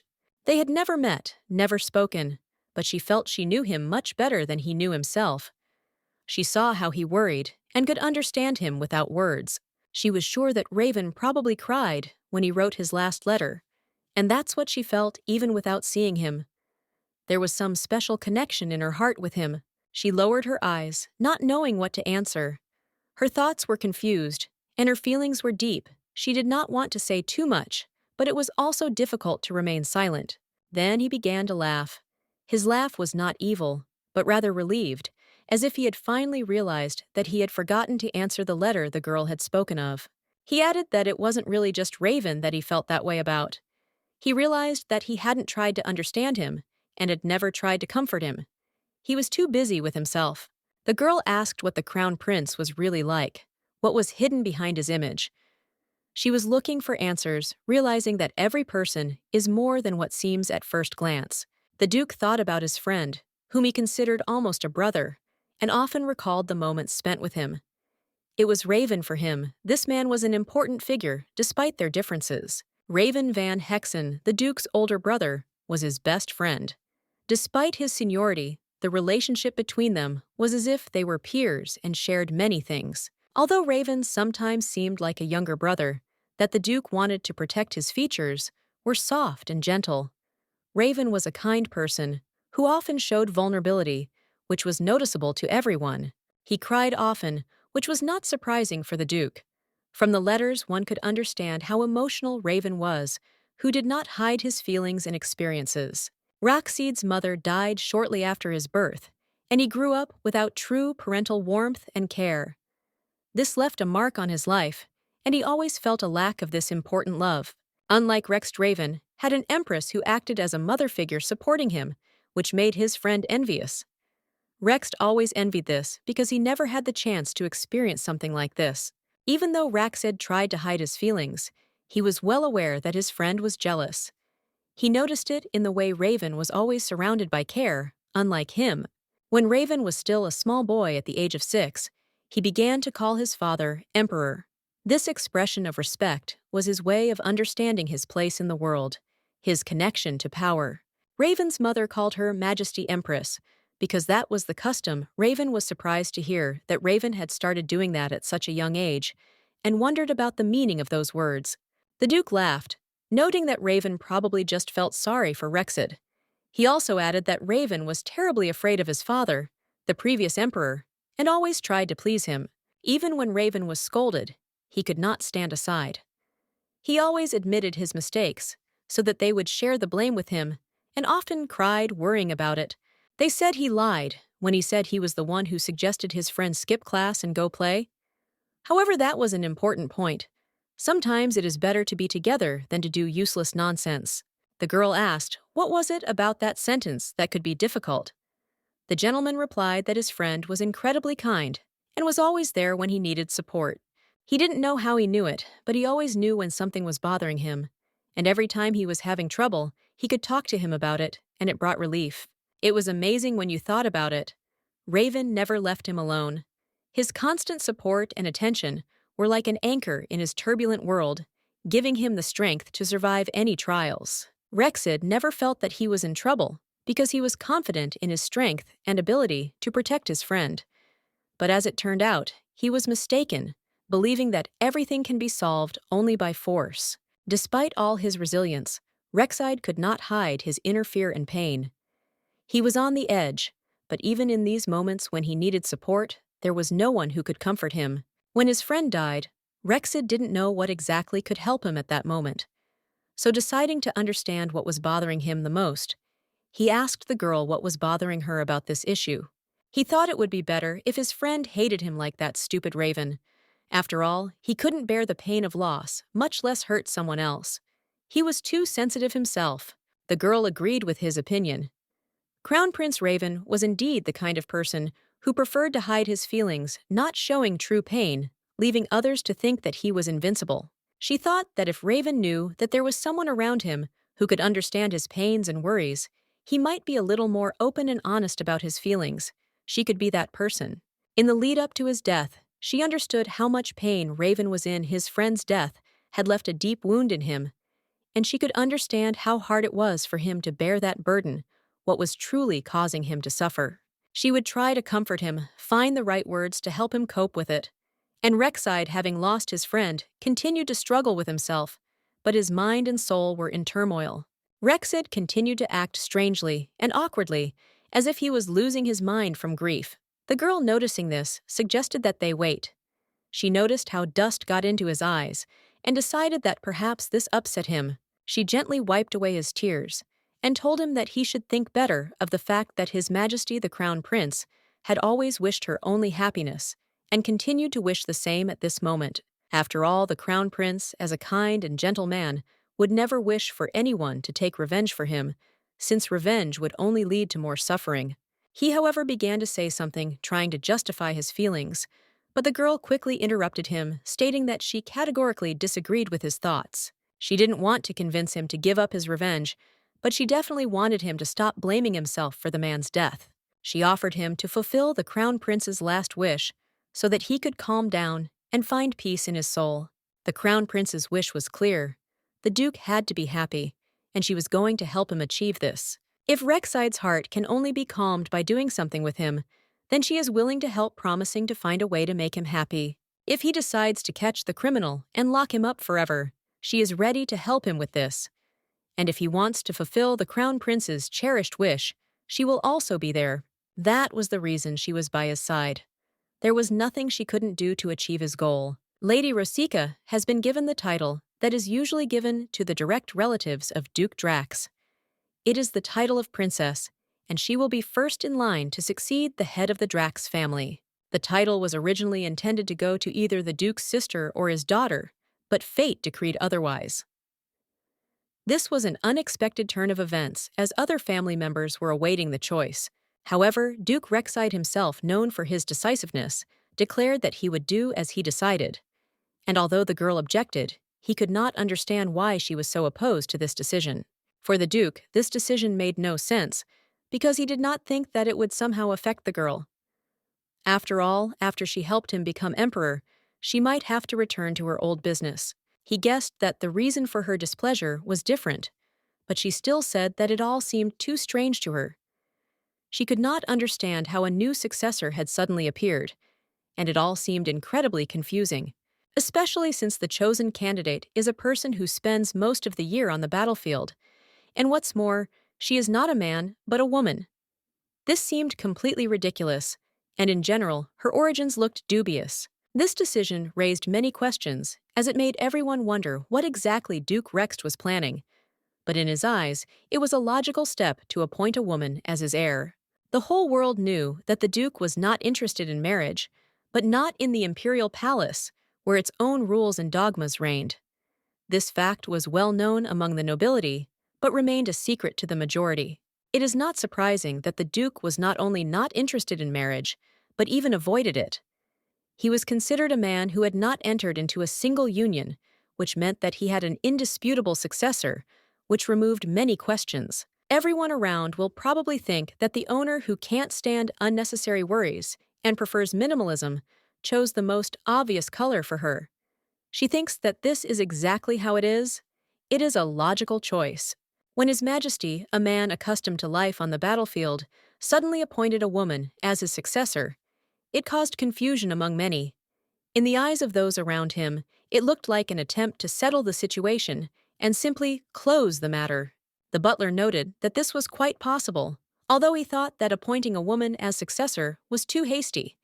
It might well suit the Archduke, who was not inclined to waste time on unnecessary thoughts and details. In any case, this is the version they will spread to the public.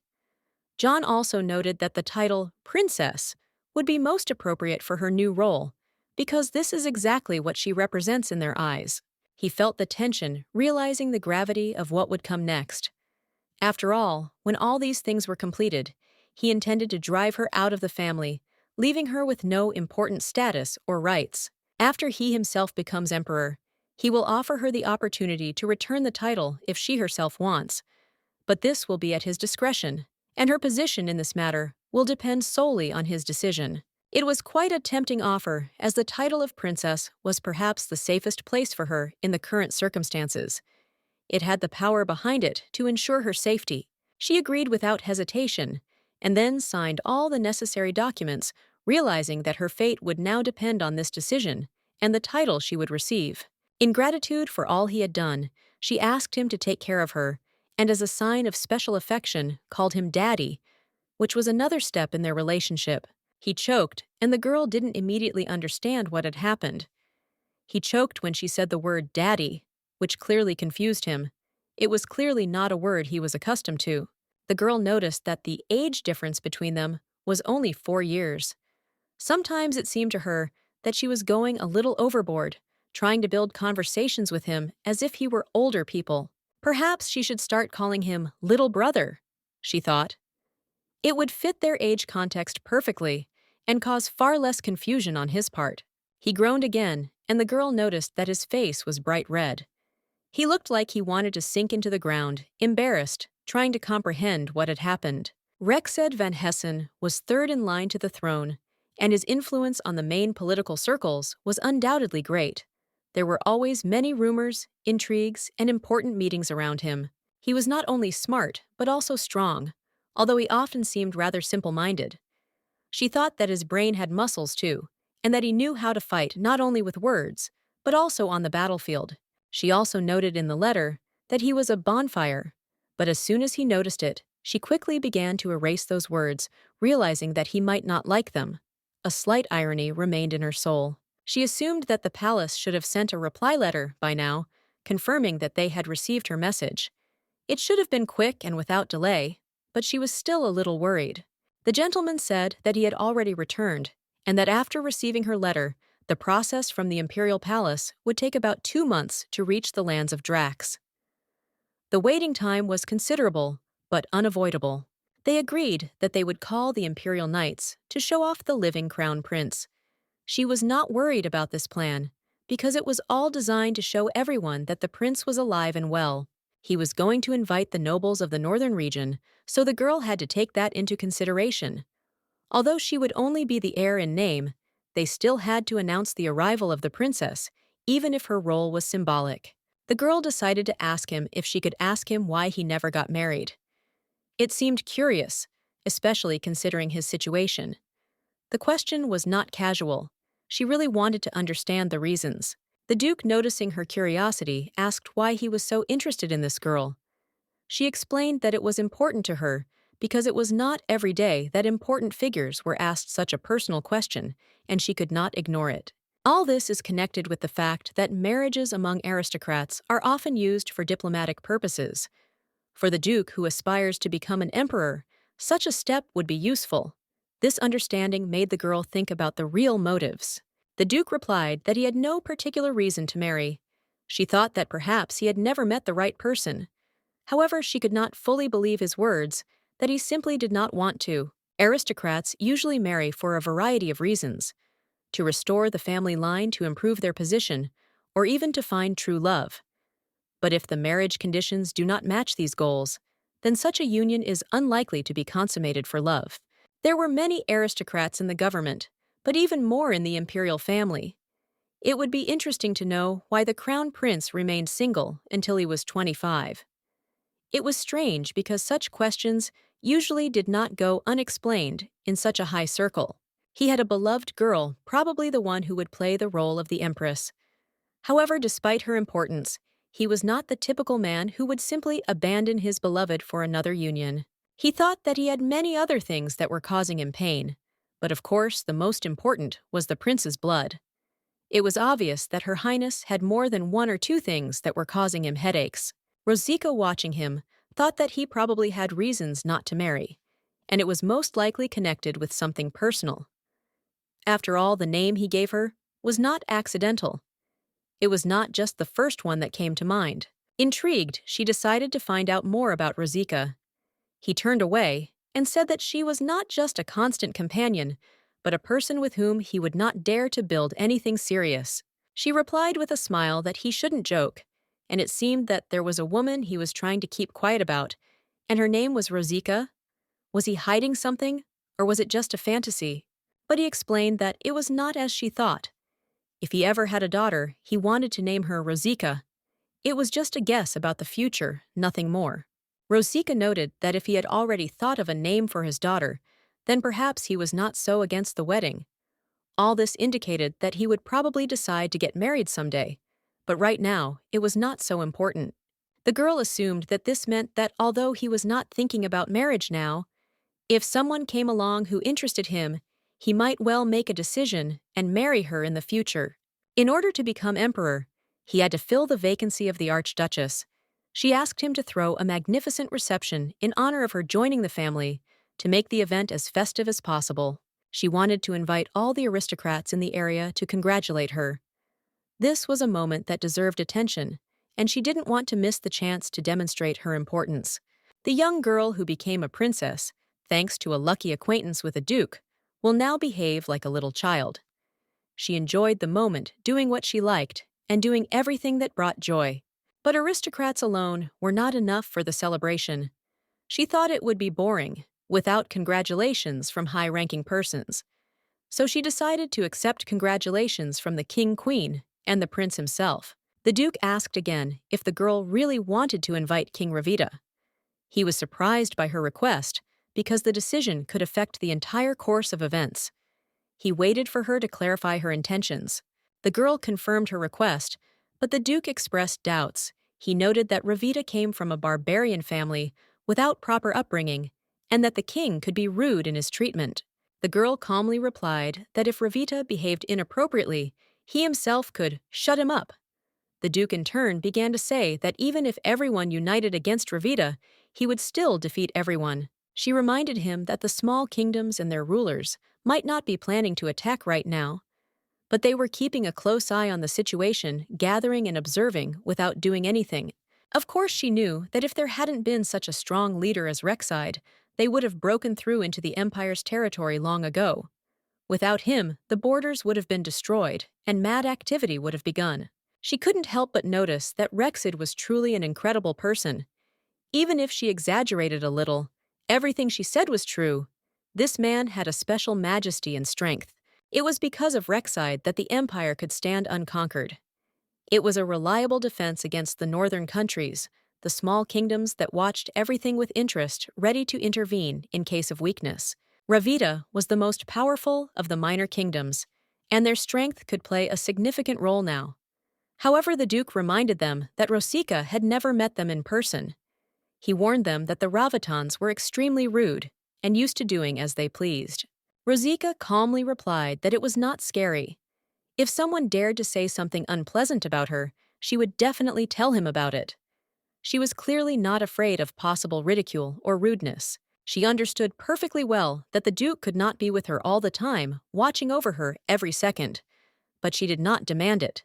She knew that he trusted her to handle situations on her own.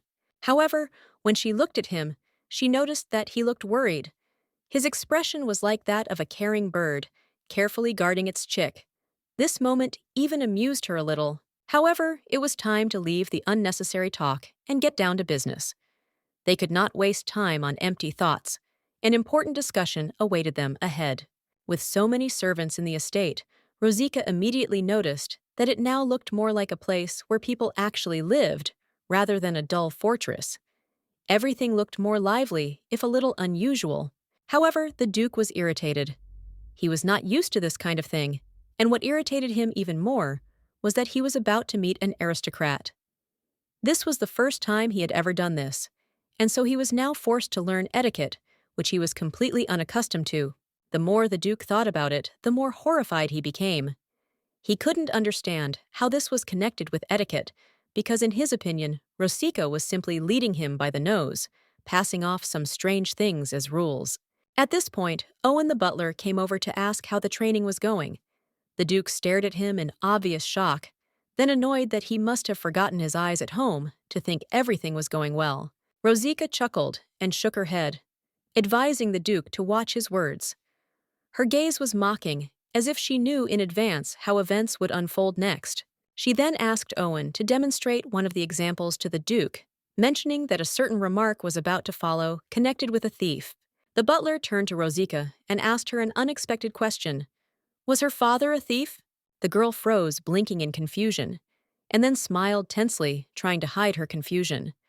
She replied that she didn't understand what he was talking about, but Owen just smirked and continued explaining that how else could her father have stolen all the stars from the sky and placed them in her eyes.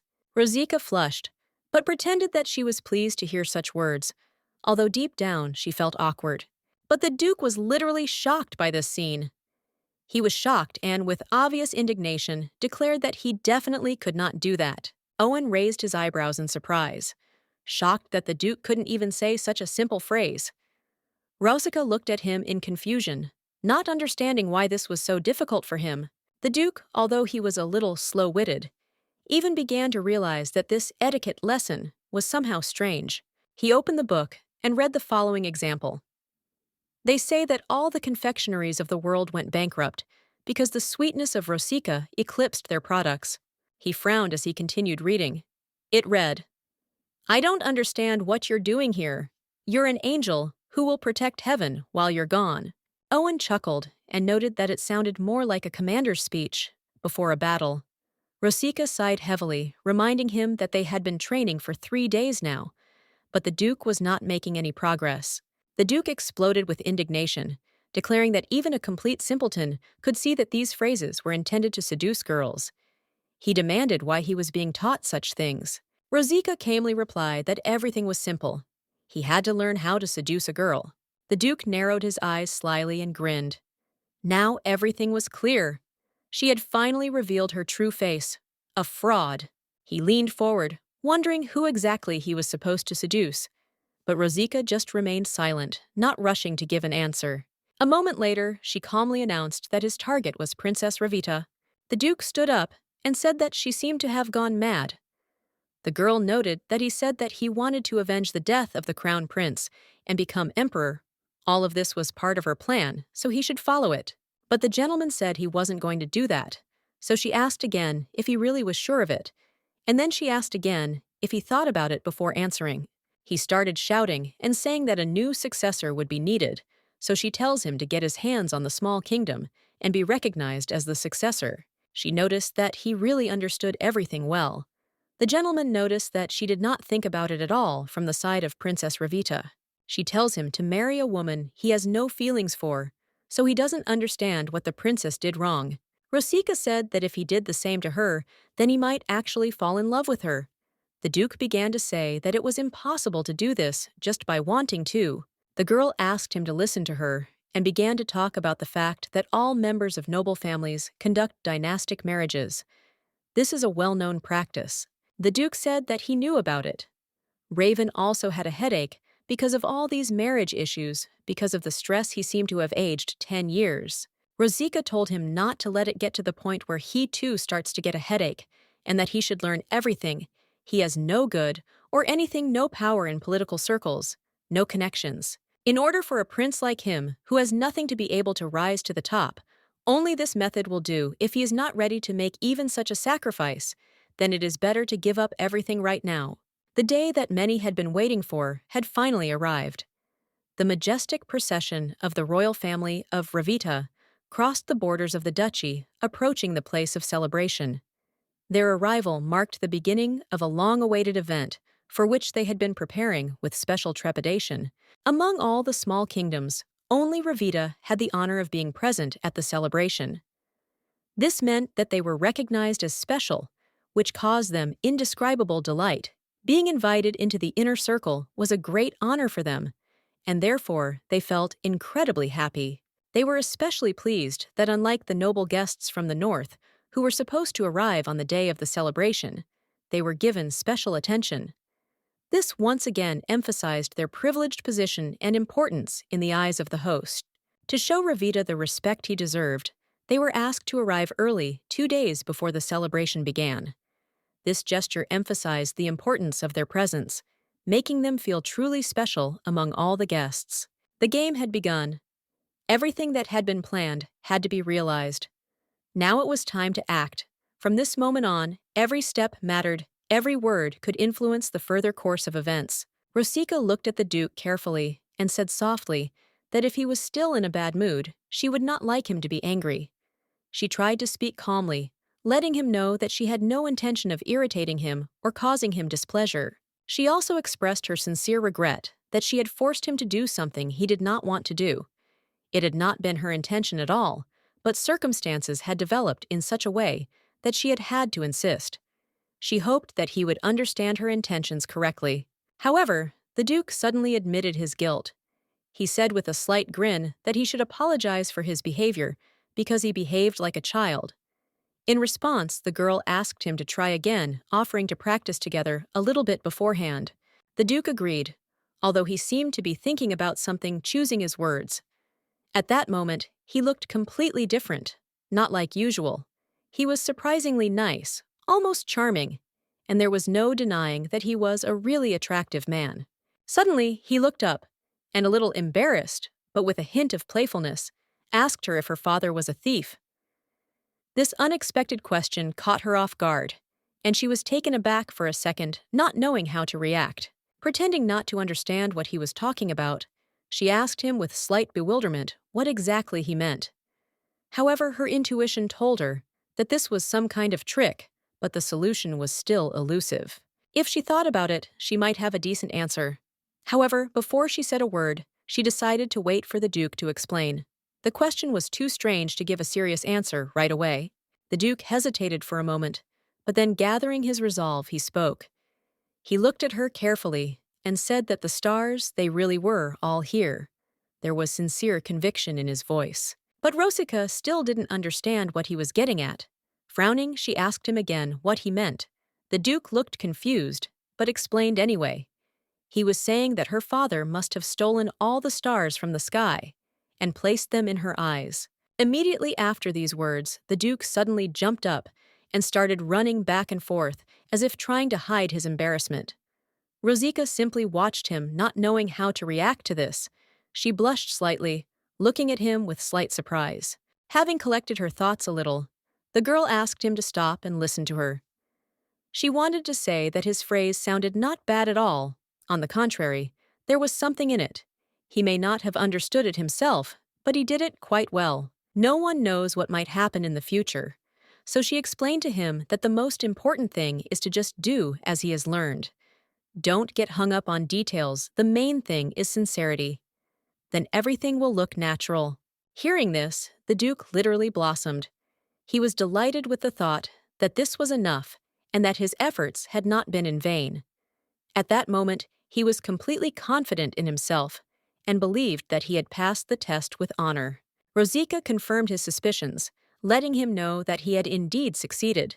This visibly pleased him, and he sighed with relief, as if a heavy burden had just been lifted from his shoulders. He tried his best, but in the end, he couldn't say the right phrase in a gentle tone. She should have pointed it out directly, but looking at him, she couldn't. At that moment, he looked so cute that even her own thoughts were confused. For some reason, her consciousness seemed to shut down, and her head went blank. She couldn't gather her thoughts, and the words just wouldn't come to her mind. This moment completely threw her off balance. The gentleman felt sincere gratitude to the Duke for his invitation. This gesture was important to him because the trip to the castle provided an opportunity to discuss key issues and strengthen ties. The Duke, in turn, was also grateful that his master had not been lazy and had made such a long journey to Drax. He knew that the journey could be tiring, but he understood its importance. Rex had noted that he hoped that their time together in the castle would be beneficial. He wished for their relationship to become stronger, and for their trust in each other to grow stronger. The man looked at the Duke with slight bewilderment as he noticed that there was a girl standing behind him. Her presence raised questions in his mind, as he had not expected to see anyone else there. Rosika peered out from behind the Duke's broad frame, careful not to attract too much attention. Her gaze met the gentleman's, and she studied his expression carefully. Without losing her dignity, the girl greeted His Majesty with respect. She made a smooth bow, showing respect and observing all the rules of etiquette accepted at court. The man froze for a moment, amazed at who he saw. He had not expected to meet a princess here, and realizing this, he warmly remarked that he was very glad to meet her in person.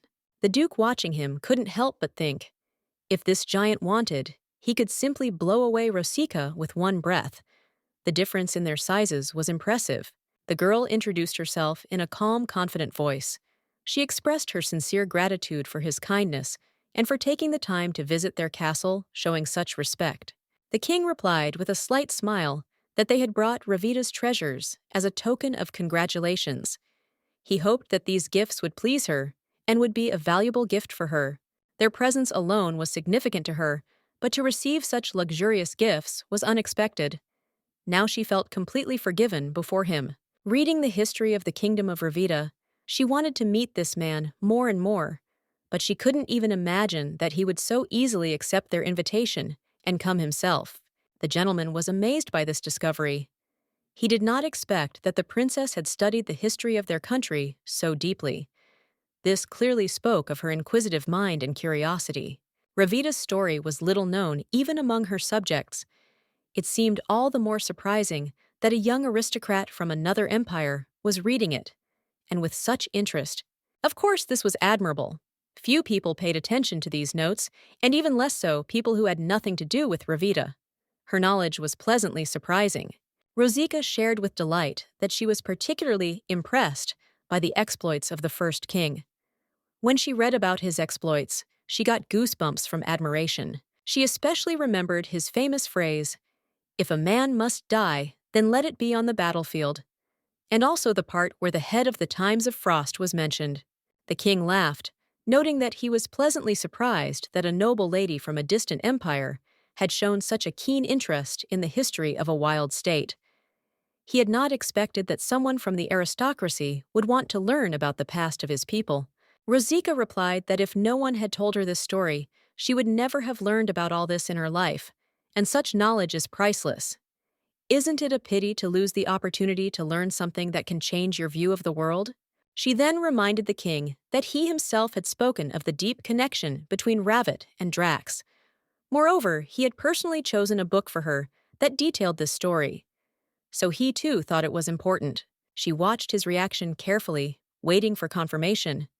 However, the king seemed unsure when he had said it. Then Rosika leaned forward impatiently and asked the question more insistently, demanding an answer.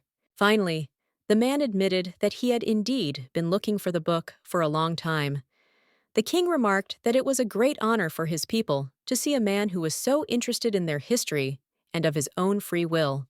The princess standing nearby really did look refined and beautiful. It seemed that she was the epitome of grace and nobility. The others should learn from her, since they had the chance to be near her. But Rosika hastened to assure that she was being overly praised. There are certainly many people in the empire who dream of meeting the heirs of great warriors and learning their history personally. The Duke, watching her words closely, noted that Rosika was masterfully playing the game. At that moment, the king's daughter appeared behind them. She noticed with slight surprise that Rosika was actually very small. The princess wondered if all the girls in the empire were really that short. She had never met anyone so petite, and she found it quite curious. The Duke frowned, finding such words extremely rude. Was it possible to tell a person so bluntly that he was small at the first meeting? It was simply disrespectful. But Rosika only smiled good-naturedly, answering that the princess was indeed incredibly tall. The girl explained that in her kingdom, almost all the people were of such impressive height. She had even heard that many in the empire were uncomfortable around tall people. But Rosika admitted that from the moment she arrived at the castle, her attention was focused only on the princess. She just couldn't stop admiring her. How amazing that someone could look so stunning. The princess asked, again puzzled. And Rosika, becoming more and more engrossed, continued. In her opinion, her height made her even more majestic. She imagined her launching an arrow on the battlefield, and her heart began to beat wildly. These words surprised the princess, and she asked how Rosika knew that she could shoot a bow. In response, she said with a smile that the princess was the most famous archer among women in the kingdom of Ravita. So if she didn't mind, Rosika would gladly take the chance to learn how to at least hold a bow correctly. She didn't expect much, but it would be great to try. Of course, she didn't even hope to become a good shooter, but it would be great to understand at least a little how to handle a gun. The princess stated with ease and without a shadow of a doubt that it was not difficult at all. She promised that she would certainly help in this matter, because teaching someone to use a bow is not such a difficult task. The Duke watched her manner of speaking carefully. He thought that her thoughts were quite insightful, even though she was posing as a noblewoman from a distant empire, pretending to be eager to meet the warriors of the north. She chose every word with special care, carefully constructing her speech so that it would sound perfect to her interlocutor. This made her communication especially convincing and appropriate. The girl wanted to make sure, and asked again whether the princess really agreed to teach her how to use a bow, because it seemed something incredible. The princess, without losing her friendliness, confirmed with a smile that of course she would be happy to help her and teach her everything necessary. Rosika quickly added that she had simply been too excited, which was why she had spoken so hastily. She apologized for this, considering her reaction inappropriate. However, the princess only gently noted that there was nothing wrong with it and saw no reason to apologize. She was not at all embarrassed by such emotions. Then Rosika, after thinking for a moment, noticed that the title Queen would suit the princess much more than just princess. Hearing this, the princess asked in surprise whether she had really just said something like that. Then she laughed, and Rosika asked with fear if she had been tactless again towards Her Majesty and the royal family. The princess asked, with slight bewilderment, why Rosika apologized so often. Such words did not bother her at all, which meant there was no need to worry. Rosika said with relief that she was very happy about this. In any case, she always thought that the princess looked even more majestic because of her height. However, she herself would like her hand to be at least a little bigger in size. The princess, smiling, said that if Rosika called her small, then this only emphasizes how sweet and charming she is. Rosika was surprised to notice that no one had ever said that to her before. And the Duke, watching all this, was pleased with how her plan was going. However, despite this, he could not understand why all this irritated him so much, causing him to experience internal discomfort. If she was going to behave this way, then perhaps it would be worthwhile to do without his participation and simply seduce her yourself. At that moment, the prince appeared and politely greeted both the princess and Rosika, attracting the attention of everyone present. It was the first in line to the throne of the kingdom of Rawita, Prince Haram. His status made his appearance especially significant. Rosika had no particular desire to see him, but not wanting to seem rude, she smiled politely and said that it was a great honor for her to meet him. The guy looked around carefully and was surprised to see that the empire was full of really beautiful girls. Compared to what he was used to, this was a pleasant discovery. He was especially happy to see such a lovely princess in front of him, because all his life he had been surrounded by tall and awkward ladies who were not even close to this graceful person. After these thoughts, the Duke confidently stepped forward and stood right in front of Princess Rosika. His gaze was calm, but at the same time studying, as if he was trying to read something in her face. He did not waste time on unnecessary talk, and briefly stated that unnecessary words were not needed here. Everything was crystal clear as it was. The crown prince was clearly pleased to see the duke. He noted with a smile that they had not seen each other for a long time, since the time they had suppressed the rebellion together. He sincerely thanked the duke for the invitation, to which the duke in turn nodded reservedly, expressing gratitude that the prince had arrived. However, the duke then added that such a manner of communication with the girl was completely inappropriate. This was not a battlefield, and one should behave accordingly. The prince laughed, taking the hint, and quickly apologized if his words might have sounded rude. The duke, however, only shrugged, noting that he was not going to dictate how the prince should speak to him, but it was better not to use such expressions in relation to the girl. The crown prince apologized again, this time more seriously. He admitted that perhaps he had been rude to the princess, and since he was in the empire, he should behave as befitted its honorable citizens.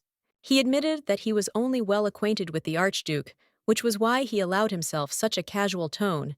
He would not have dared to speak so unceremoniously with others. In addition, he noticed that if someone who did not know the duke heard him called a savage, he would easily believe it.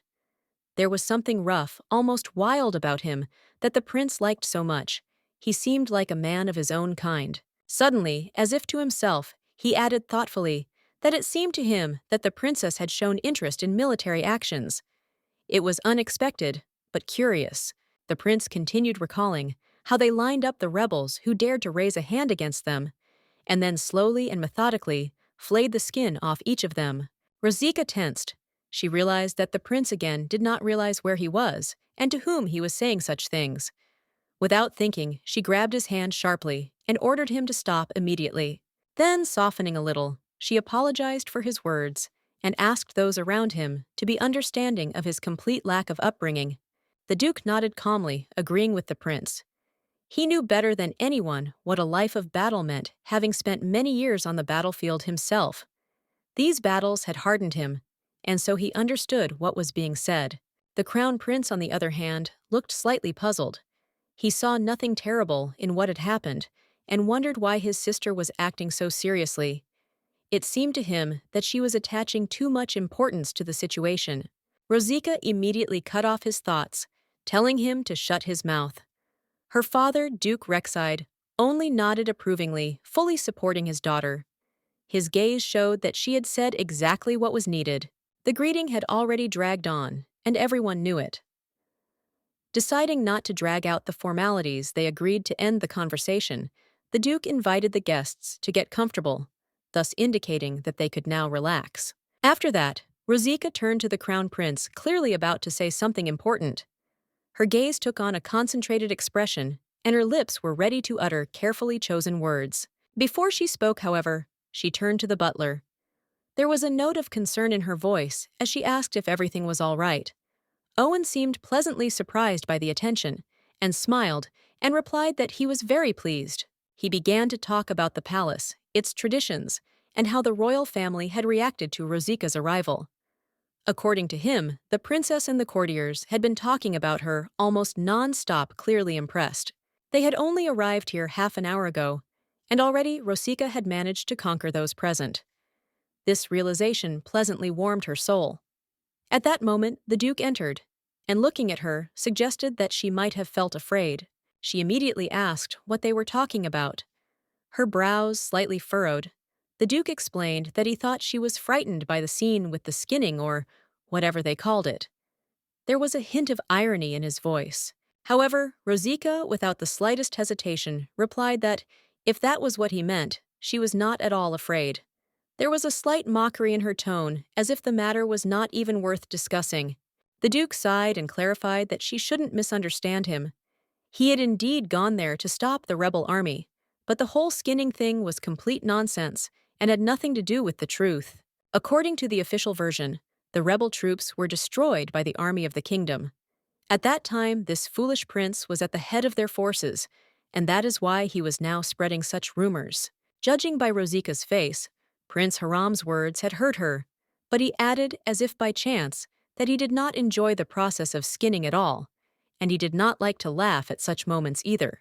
Rosika looked at the Duke with curiosity, noticing how zealously he was justifying himself. Of course, she had long known about his bloody exploits.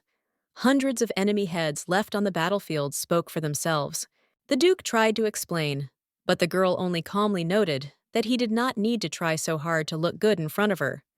She was not one to be surprised by cruelty or military merit. Sighing, she added indifferently that she saw in him a man accustomed to cutting lice without thinking. Everyone knew that he had no hesitation in killing, and she was certainly not surprised by it. The Duke chuckled and did not deny her words. Of course, he was not completely insensitive, but in general, yes, he was as Rosica described him. He had no need to hide his nature. The butler, Owen, observing their conversation cheerfully, interjected that the girl should not make fun of the gentleman so cruelly, otherwise he would soon burst into tears. Rosica, turning her head slightly mockingly, asked the Duke if he was trying to outdo Prince her in impressing her. It seemed he was trying too hard. She had always thought that talk of the wild nature of the royal family of that state was a thing of the past. But now she could not understand what was going on with this prince. What was going on in his head? It would seem that a man should be ashamed of his barbaric past, but this fool, on the contrary, is proud of it. He openly extols the fact that his ancestors were wild and merciless.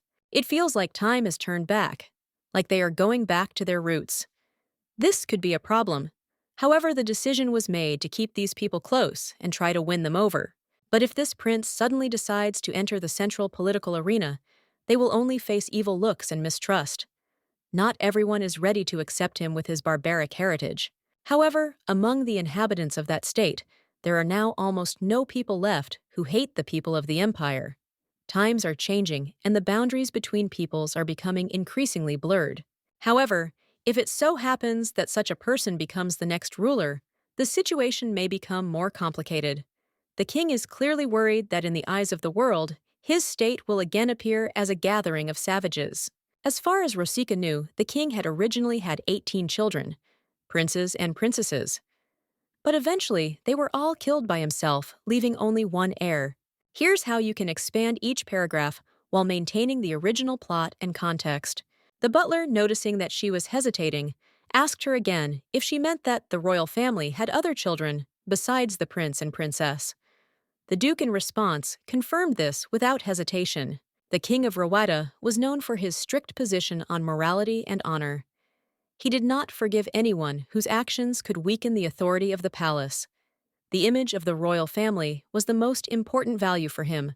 Because of this, he went to extreme measures and took the lives of his own children, believing that their savage nature and unstable behavior threatened the authority of the family. This decision was dictated by his desire to maintain the prestige of the royal power. In this situation, Rosica thought that perhaps they should reconsider their actions and change their approach to solving the problem. This could be the key to successfully overcoming the crisis. The Duke was pleased with her thought, and in some way hoped that it meant that he would no longer have to utter such cruel words and phrases as he had spoken to the princess. This relief was visible on his face. But Rosica looked at him, and not understanding what he meant, said that he would have to increase his efforts to seduce her. Her words left the Duke puzzled, because she was not going to back down. The Duke was taken aback by her answer. He quickly noticed that she was speaking of strategy, but he couldn't figure out how exactly that should affect his actions. He had expected a different approach, but her words left him stumped. She replied that this was precisely why he should be even closer to the princess. After all, her goal was to make him act decisively and be more decisive in his actions. This clearly eluded the Duke. The girl insistently advised him to go immediately and invite the princess for a walk in the garden. But the Duke, it seemed, was not quite ready for this. For some reason, he did not want to follow her instructions. Rosica, not understanding his resistance, insistently ordered him to go faster. She was puzzled by his refusal, because for her it was an obvious step. She could not understand why he was so reluctant to agree. The Duke, feeling that the situation was getting out of control, asked for at least a minute to calm down a little mentally. This was his attempt to collect his thoughts before meeting the princess again. However, the girl, who had already decided everything for him, slammed the door, not giving him a second to think. The Duke, sighing, went to carry out her order.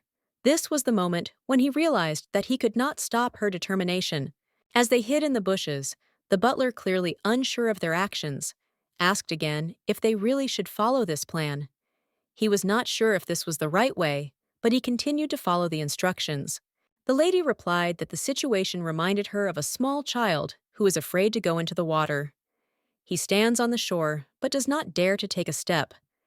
She was ready to move forward, not paying attention to her fears. Now they were moving forward despite the danger, and Rosika told them to duck so they wouldn't be seen. This was an important part of her plan, and she knew their success depended on every little step. The butler watching them remarked that they really did look good together. It was a strange, but at the same time, obvious observation. They were like two parts of a whole, despite all the complications. Rosika, noticing his gaze, stopped and agreed with his words. However, her face expressed something strange. It was misunderstanding, or perhaps slight displeasure, but she did not reveal it. The Duke asked Rosika to tell him what exactly had changed in her plans. He could not understand what she had in mind and did not know what to do. He tried to understand what was behind her decisions. Rosika explained that they needed Revita, but without Haroma at the helm, she believed that the situation required changes. But at the same time, she understood that the plan should not include people who could ruin everything. The Duke was the heir to the throne, but Rosika told him that if he made a mistake, his father would immediately turn against him. It turned out to be not as difficult as he thought. He just had to be careful. The Duke was interested in what she wanted to do next, and Rosika replied that she had an interesting idea. But in order to implement it, he had to get closer to the princess, understand her better, and find a common language. During a walk with the Duke, the princess noticed that he was talking, as if he was ready to give her something important. This did not go unnoticed by her, and she immediately realized that the matter was not without a secret and a significant gift. The Duke realized that the princess had taken his words in this way, and he confirmed that he really did want to convey something special to her. He was ready to carry out his plan, although his feelings remained mixed. When the girl saw what the Duke was actually going to give her, she was shocked. She saw a smile on his face that did not promise anything good, as if there was some kind of mystery hidden behind it. It was a national treasure of Revita, which had been obtained during the previous suppression of the rebels and sent to Archduke Rexid. But the girl could not understand why he had decided to return it. The Duke explained that he had no intention of simply returning the treasure, but wanted to give her a gift. His words sounded doubtful, as if he did not fully understand how to present it. However, he could not express his intentions directly. He hesitated, not knowing how to continue. Rosika felt that he would still decide to say that it was a gift for her, and even hang the necklace around her neck. But in the end, the Duke said he was simply returning her treasure, and threw the necklace into her arms. He could not hide his uncertainty, and his actions seemed strange and clumsy to her. The girl was a little surprised but grateful. She did not expect to receive this treasure again, and said that her father would be happy with such a gift. She noted that this event was unexpected for her. Rosika and the butlers were very disappointed. The Duke had failed in his plan again. But Rosika hoped that at least he could add a few words, a prepared phrase, to make everything more convincing. The Duke turned to the princess, his face clearly agitated, his voice a little shaky. He remarked that he wanted to ask her something important. It all seemed strange and awkward. He thought for a moment, and choosing his words, dared to ask if her father was a thief. The question was very unusual, and it caused surprise and confusion in the princess. The girl did not experience the terrible feeling that she could have experienced, but she was still slightly stunned. However, she soon smiled, trying to hide her bewilderment and continue the conversation. After asking again, she wondered why he had to ask such a strange question. The Duke, a little embarrassed, said that these were just his guesses, but he could not explain anything for sure. He was clearly confused, didn't know how to explain his question, or what he was even hinting at. It looked like his words were simply inappropriate, and he himself didn't know what to say. The girl was increasingly at a loss, and asking clarifying questions, tried to understand what exactly the Duke meant. He, in turn, immediately remembered how he had said this to Rosika before. Before it was just a training moment, but now the situation was completely different. The Duke explained that her father just looked like that, and it was not serious at all, but he said it uncertainly. Rosika and the butler were at that moment completely confused, not knowing how to react to such strange words of the Duke. Both could not understand how to act in this absurd situation. The situation was becoming more and more confusing. The princess asked him in confusion what he meant. His words did not sound logical, and now she was beginning to doubt his sanity. The princess began to think that this duke must be mad. She could not understand how anyone could say that, and her bewilderment became more and more obvious and pronounced. He asked if her father was a thief, and added that he looked like one. This accusation was very strange and puzzled the girl. Her gaze became more and more suspicious. But that's not all, the duke didn't stop there. He recommended the princess to drink some water, as if that could somehow improve her condition or ease her doubts about his strange words. He tried calling her a flower, but that seemed to confuse her even more. Then he said that maybe she ate too much, and that could be a problem. He seemed out of place in that too. The duke had never met anyone who ate so much, and was worried that she would have indigestion. He urged her to drink some water, hoping that it would help the situation. The girl was furious. He had clearly gone mad. But suddenly, Princess Rosika intervened in the conversation, offering her version of what was happening, and this calmed her down a little. Princess Rosika remarked that perhaps her mood had been spoiled by the duke's strange words during the meal. She was prepared to accept the explanation that everything had happened because of him. The princess said that despite everything she had indeed eaten a lot, and therefore was not offended by the duke's words. She tried to understand his motives and took it with humor. Rosika tried to justify the duke, claiming that he had not meant to offend her, but had simply been clumsily trying to take care of her. The princess, hearing this, felt relieved and calmed down. The princess thanked Rosika for her understanding and support. She felt that Rosika was not just trying to justify the duke, but really understood his intentions and helped her not to worry. The princess noticed that Rosika had a really great stance and praised her for it. Rosika in turn thanked her and asked her to show her how to shoot a bow correctly. The girl happily agreed immediately, taking the bow in her hands and demonstrating her skills. She was not one of those who were afraid to show her strength and confidence, and this was noticeable to everyone. Rosika started by saying that her relationship with the prince was not very good, but she apologized if she was wrong about something. This was her way of showing her sincerity and willingness to improve. The princess asked again if Rosika meant Haroma, and clarified that their relationship was not that bad. It was just that the prince was too rude to treat her like royalty. Rosika expressed her desire to apologize for what happened, explaining that she and the duke do not have the best relationship. According to her, she could not have acted differently, since it was not her decision. Often there is no common opinion between them, and this situation is no exception. However, the princess always seemed to be quick to hit the nail on the head, expressing her opinion on any issue. Rosika was absolutely delighted and asked to be given a chance to try, her eyes shining with curiosity as she waited for the princess to agree to her request. The princess didn't object, agreeing to let her try. But Rosika didn't try at all, and the result was far from what she expected. She missed the mark and shrugged, not too upset. She noticed that it wasn't that easy, but the princess replied that she had just picked up a bow too, and for her first time, her result was incredibly good. It felt like a small victory for her. Rosika admitted that during the purge of the rebels, they talked about she herself would have liked to join the army to help fight those who stood against the kingdom. The rebels were those who had not yet recognized the authority of the kingdom and had joined the empire, trying to side with the opponents. These people were especially dangerous. She was sure that her brother Raven would mercilessly blame the rebels for what happened without thinking about the reasons for their actions, because for him, punishment was important, not analysis of the situation. Despite the rebellion, Rosika believed that it was possible to understand the people who organized it. After all, it is not easy to become an intellectual when you have lived your whole life as a savage and suddenly have to change your way of life. Rosika thought that the slow re-education of such people was the kingdom's responsibility, and the princess, of course, agreed with her point of view, sharing the opinion on the importance of this process. Rosika honestly admitted that she thinks that Ravita would rule much better if she became the queen, as she has all the qualities to be worthy of this role. However, the reality was much harsher. To become a queen, you need to have not only a dream, but also the ability to manage, as well as the ability to make difficult decisions in any situation.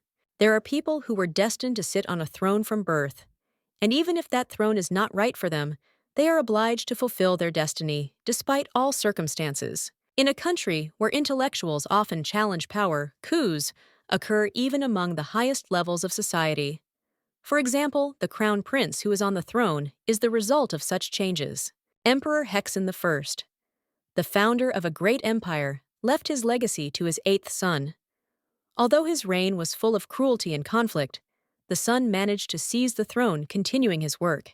Despite the fact that Hexen II got rid of his brothers, the country experienced many changes under his rule.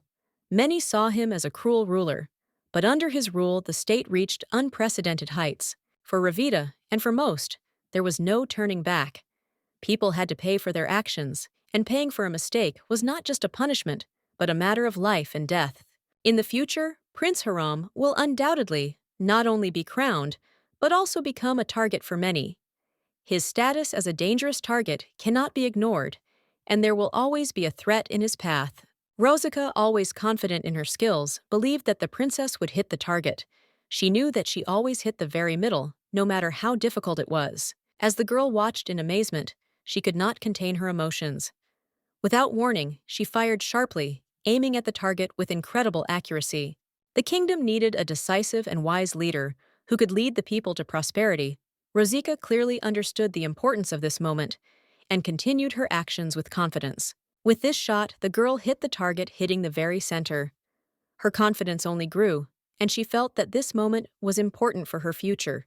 The princess was in complete shock at how quickly everything happened, but Rosica was pleased with herself, knowing that her skills had not failed. She felt that the princess was a real leader. Ravika asked again if it was true that Rosica was doing this for the first time, but the girl calmly reminded that it was the princess who taught her these techniques, and she proudly admitted it. Rosica, with a sly look, noted that despite everything she could already see, what a great leader she would become. She knew that the princess's future was just beginning. Rosica realized that it was not for nothing that she followed the chairman everywhere in her past life. She told the princess that it had been a lot of fun, and the princess also remarked that she would think carefully about what Rosica had said today. Ravita's second in line to the throne is Princess A. She deeply loved her homeland. It was clear that she was ready to take responsibility for it, and there was only one problem: she had no thirst for power. But this was fixable. If there's one thing Rosic is a professional at motivating people, now all that's left is to make sure that while the royal family is still in their palace, a situation occurs that would cause the prince to lose his father's support. Rexid needed a strong, high-quality ally to strengthen his position and gain recognition in the imperial palace. This was a key step in his plans, and allies were more important than ever. He did not want Ravit, who was subservient to a cruel Prince Rizika. Knowing that he did not need such allies, decided that it was best to start with a provocation to bring everything to light. A walk through the corridors led her to a maid who stood there bursting into tears. Rosica was puzzled, not understanding what could have happened to cause such a reaction. The maid looked confused, and Rosica couldn't understand what had happened. Many thoughts flashed through her head, but she couldn't find an answer to this question, looking at her exhausted face. And at that moment, Rosica heard the sharp cry of the prince, who was angry and shouting that the girl had completely lost her mind.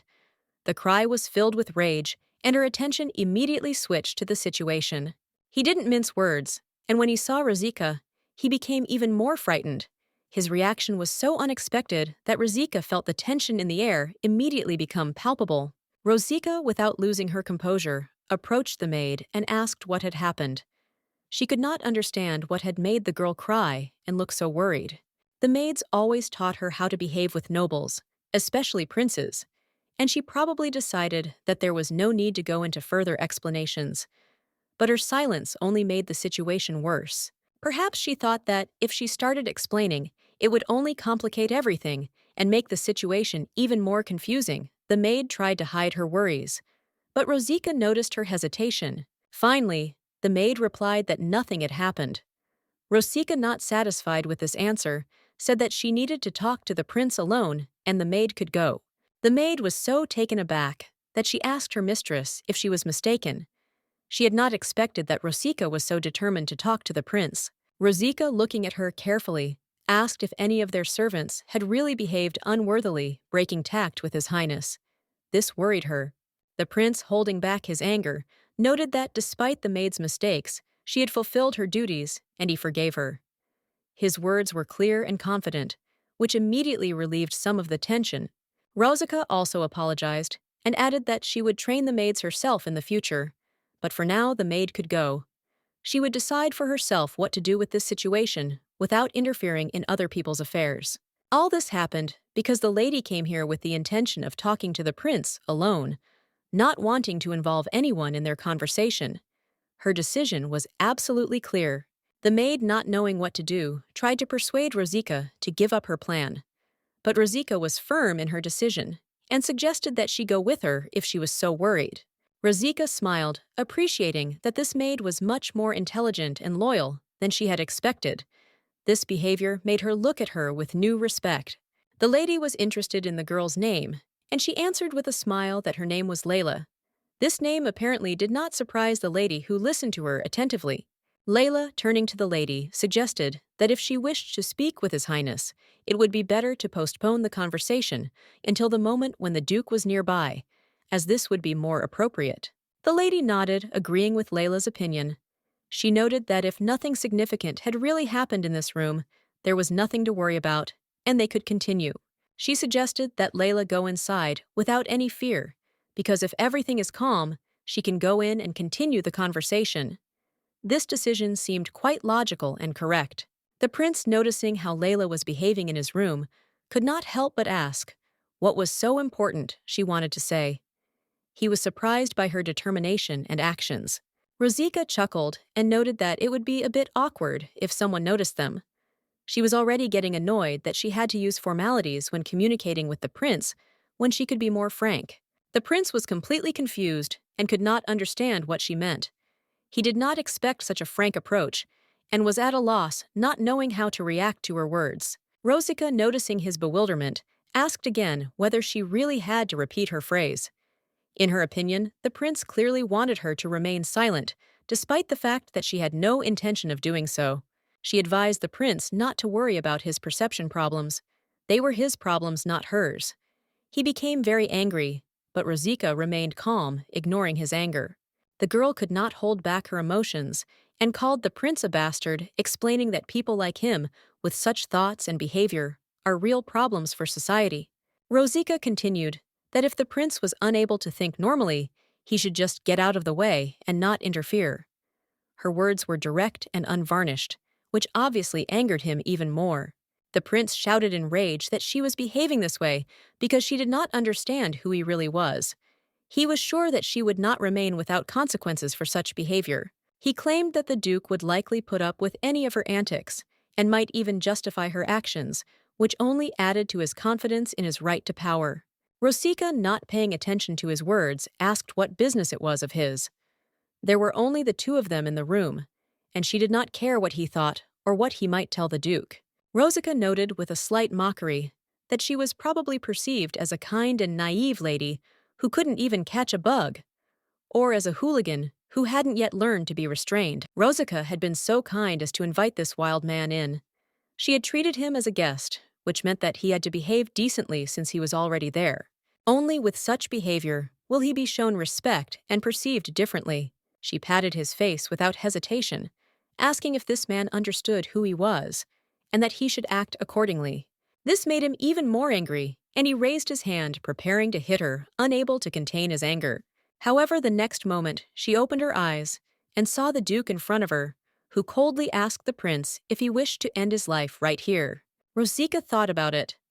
She wished he had hit her at least once because that would have been a much better outcome. The Duke, having tolerated all his absurd speeches from the very beginning, said that now the prince had crossed all the boundaries of what was permissible and apparently decided to test how much he could tolerate everything. The prince, unable to bear it, began to shout that he had only seen her swinging at him, while all this was simply a harmless gesture, like a slap in the face. He, as the future King Ravita, was offended that this girl dared to hit him despite his status, because he was the heir to the throne. Rosika replied that if anyone heard about it, they would think that he stood still and did nothing, and that she simply slapped him. He replied that he simply found her funny, calling her a little fox, and did not understand why she was behaving this way now, and not the way she had before. Rosika tried to explain to the Duke why she did this, but he did not listen to her explanation, claiming that she could have hit him because of her mood, or for some other reason. The girl was completely shocked by the Duke's words, not expecting that he would take her actions so calmly and even justify them.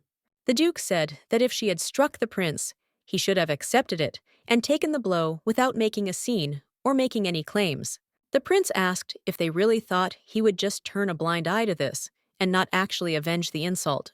The Duke, with obvious interest, asked again whether the prince was seriously threatening now and what he was going to do about it if he still had the courage. Rexid was curious, but at the same time sad that he would not be able to find out how it would end if the prince did nothing while he was still alive. Rosika tried to stop the Duke when he started to pull something out of his jacket. She couldn't understand what he was going to do and immediately felt that the situation was becoming dangerous. She decided to ask him a question. Should she really just stand there and watch him abuse the maid? She didn't like the Duke's words, and she wasn't going to keep quiet. Rosika responded by saying that she did not feel she had crossed a line by expressing her displeasure. She was sure that she had done the right thing by intervening in what was happening and did not regret it. The prince, smiling, said that, in his opinion, she was still too young and did not understand what was happening. Girls, as he said, were needed for this, especially for soldiers, as they were with His Highness. The Duke, hearing these words, angrily ordered the prince to shut his mouth. He was irritated that the prince was so frank in expressing his point of view without thinking about how it looked to others. The prince seemed not to notice the threat and continued to speak. He even told how many girls he had sent to the prince's hut when they were fighting against the rebels. These words left Rosika with no choice. He added mockingly that he did not believe that the Duke was so petty as to spare one useless girl for the sake of a comrade. These words, like a knife, pierced Rosika's soul. She did not expect such cruelty. The Duke, unable to restrain himself, grabbed the prince and slapped him across the face.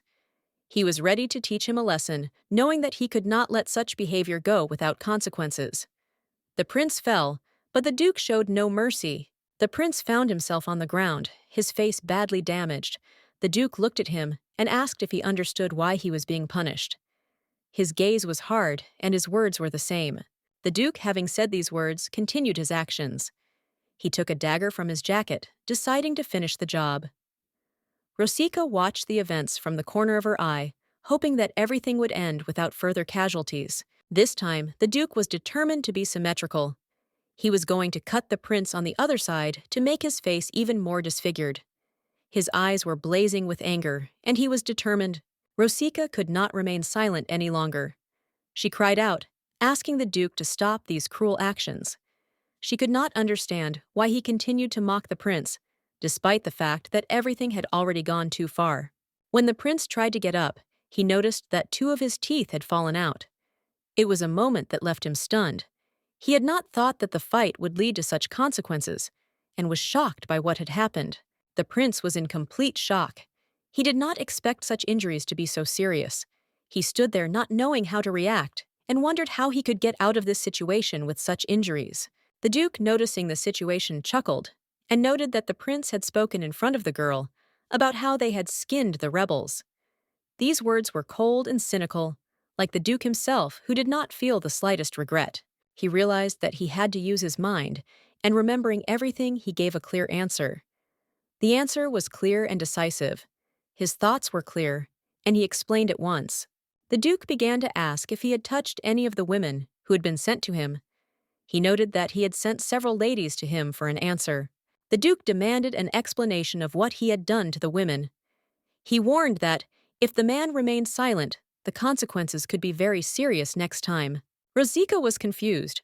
She couldn't understand why the Duke started the conversation with such a strange accent and asked such questions. It seemed absurd to her. She thought that now was not the time to delve into such trifles, and decided that it was better to concentrate on more important things, ignoring the Duke's words. However, the Duke continued to insist, saying that it was important to him, and asked her to give an answer. Rosika felt that she could not avoid this conversation. The prince was beside himself with rage. He said that the Duke was only bragging about not being able to take advantage of his chance, despite the fact that everything was handed to him on a silver platter. In response, the prince said that the man seemed to have not yet come to his senses and could not move from the spot, even after everything was offered to him. The rage in his voice was obvious. Apparently, there was only one way that Rosika could choose to solve everything. She decided to intervene and try to resolve the situation despite its complexity. She said that if he puts a woman on the same level with things and continues to behave that way, then he is not only rude but also a truly stupid person. The prince asked her what she meant, and Rosika responded by asking if the thing hanging between his legs even worked. The question was direct and bold. The prince became furious again, not understanding what she was trying to say. He asked what she meant by that question, still trying to figure out her intentions. Rosika explained that men like him, who can only talk, have one thing in common. They are powerless, unable to fulfill their responsibilities, and looking for excuses. She called him a piece of trash, who despite his insignificance, tries to show off as if he has something incredible, which in fact he does not. It was more of a self-defense instinct, although she had no intention of delving into his problems at first, but apparently it caught her attention, and she felt some curiosity. She expressed her opinion that women avoided him because he was impotent. After that, she told the Duke outright that the Prince of Ravita had in fact been impotent all his life. The prince could not stand it, and began to shout that it was a lie, and that he could show that everything was not so. Rosika ran up to the Duke and declared that he seemed to have gone completely mad. The Duke only confirmed her words, noting that this man seemed to have truly gone mad, and did not understand how he could do such a thing right here in front of everyone. The prince cried out that she had started it, but Rosika calmly replied that judging by his reaction, she must have been right. This clearly offended him, and he could not hide his displeasure. In fact, Rosika was sure that Ravita's heir was impotent. She was wondering what interesting story she could share with the northern aristocrats who would come to visit them. She thought that there was nothing funnier than this situation, and it would be amusing to tell them what a ridiculous and weak man stood in the way of the throne. For members of the royal family, talk about their sexual functions, whether true or not, has always been an Achilles heel, a weak spot they try to hide. Therefore, Rosika was sure that the Harams would probably not take risks and would try their best to avoid such topics. She suggested that the prince argue with her. She put one vote on his apparatus not working, and if it suddenly turned out that everything was fine, she promised to apologize to him. She asked him to kneel down. The prince, not understanding why she wanted to do this, asked what the point was in him kneeling down before her. The princess asked what exactly he would get if she knelt before him. Her question was not so much a challenge as an attempt to understand his motives. But the girl corrected him, saying that it was not she, but the Duke himself, who would have to kneel before him.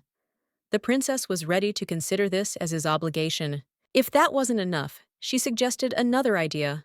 Let him give her a title. She could become the Duke of the Drax Empire, gaining power and influence. Rosika was sure that he would definitely react now, and perhaps even get angry. She expected to see how his patience and pride would be tested. However, the Duke, surprising her, calmly agreed. He said that he agreed with the proposal, and that they would do exactly as she suggested. The prince, noticing how the situation was developing, came closer and asked if Rosika was really sure of her decision.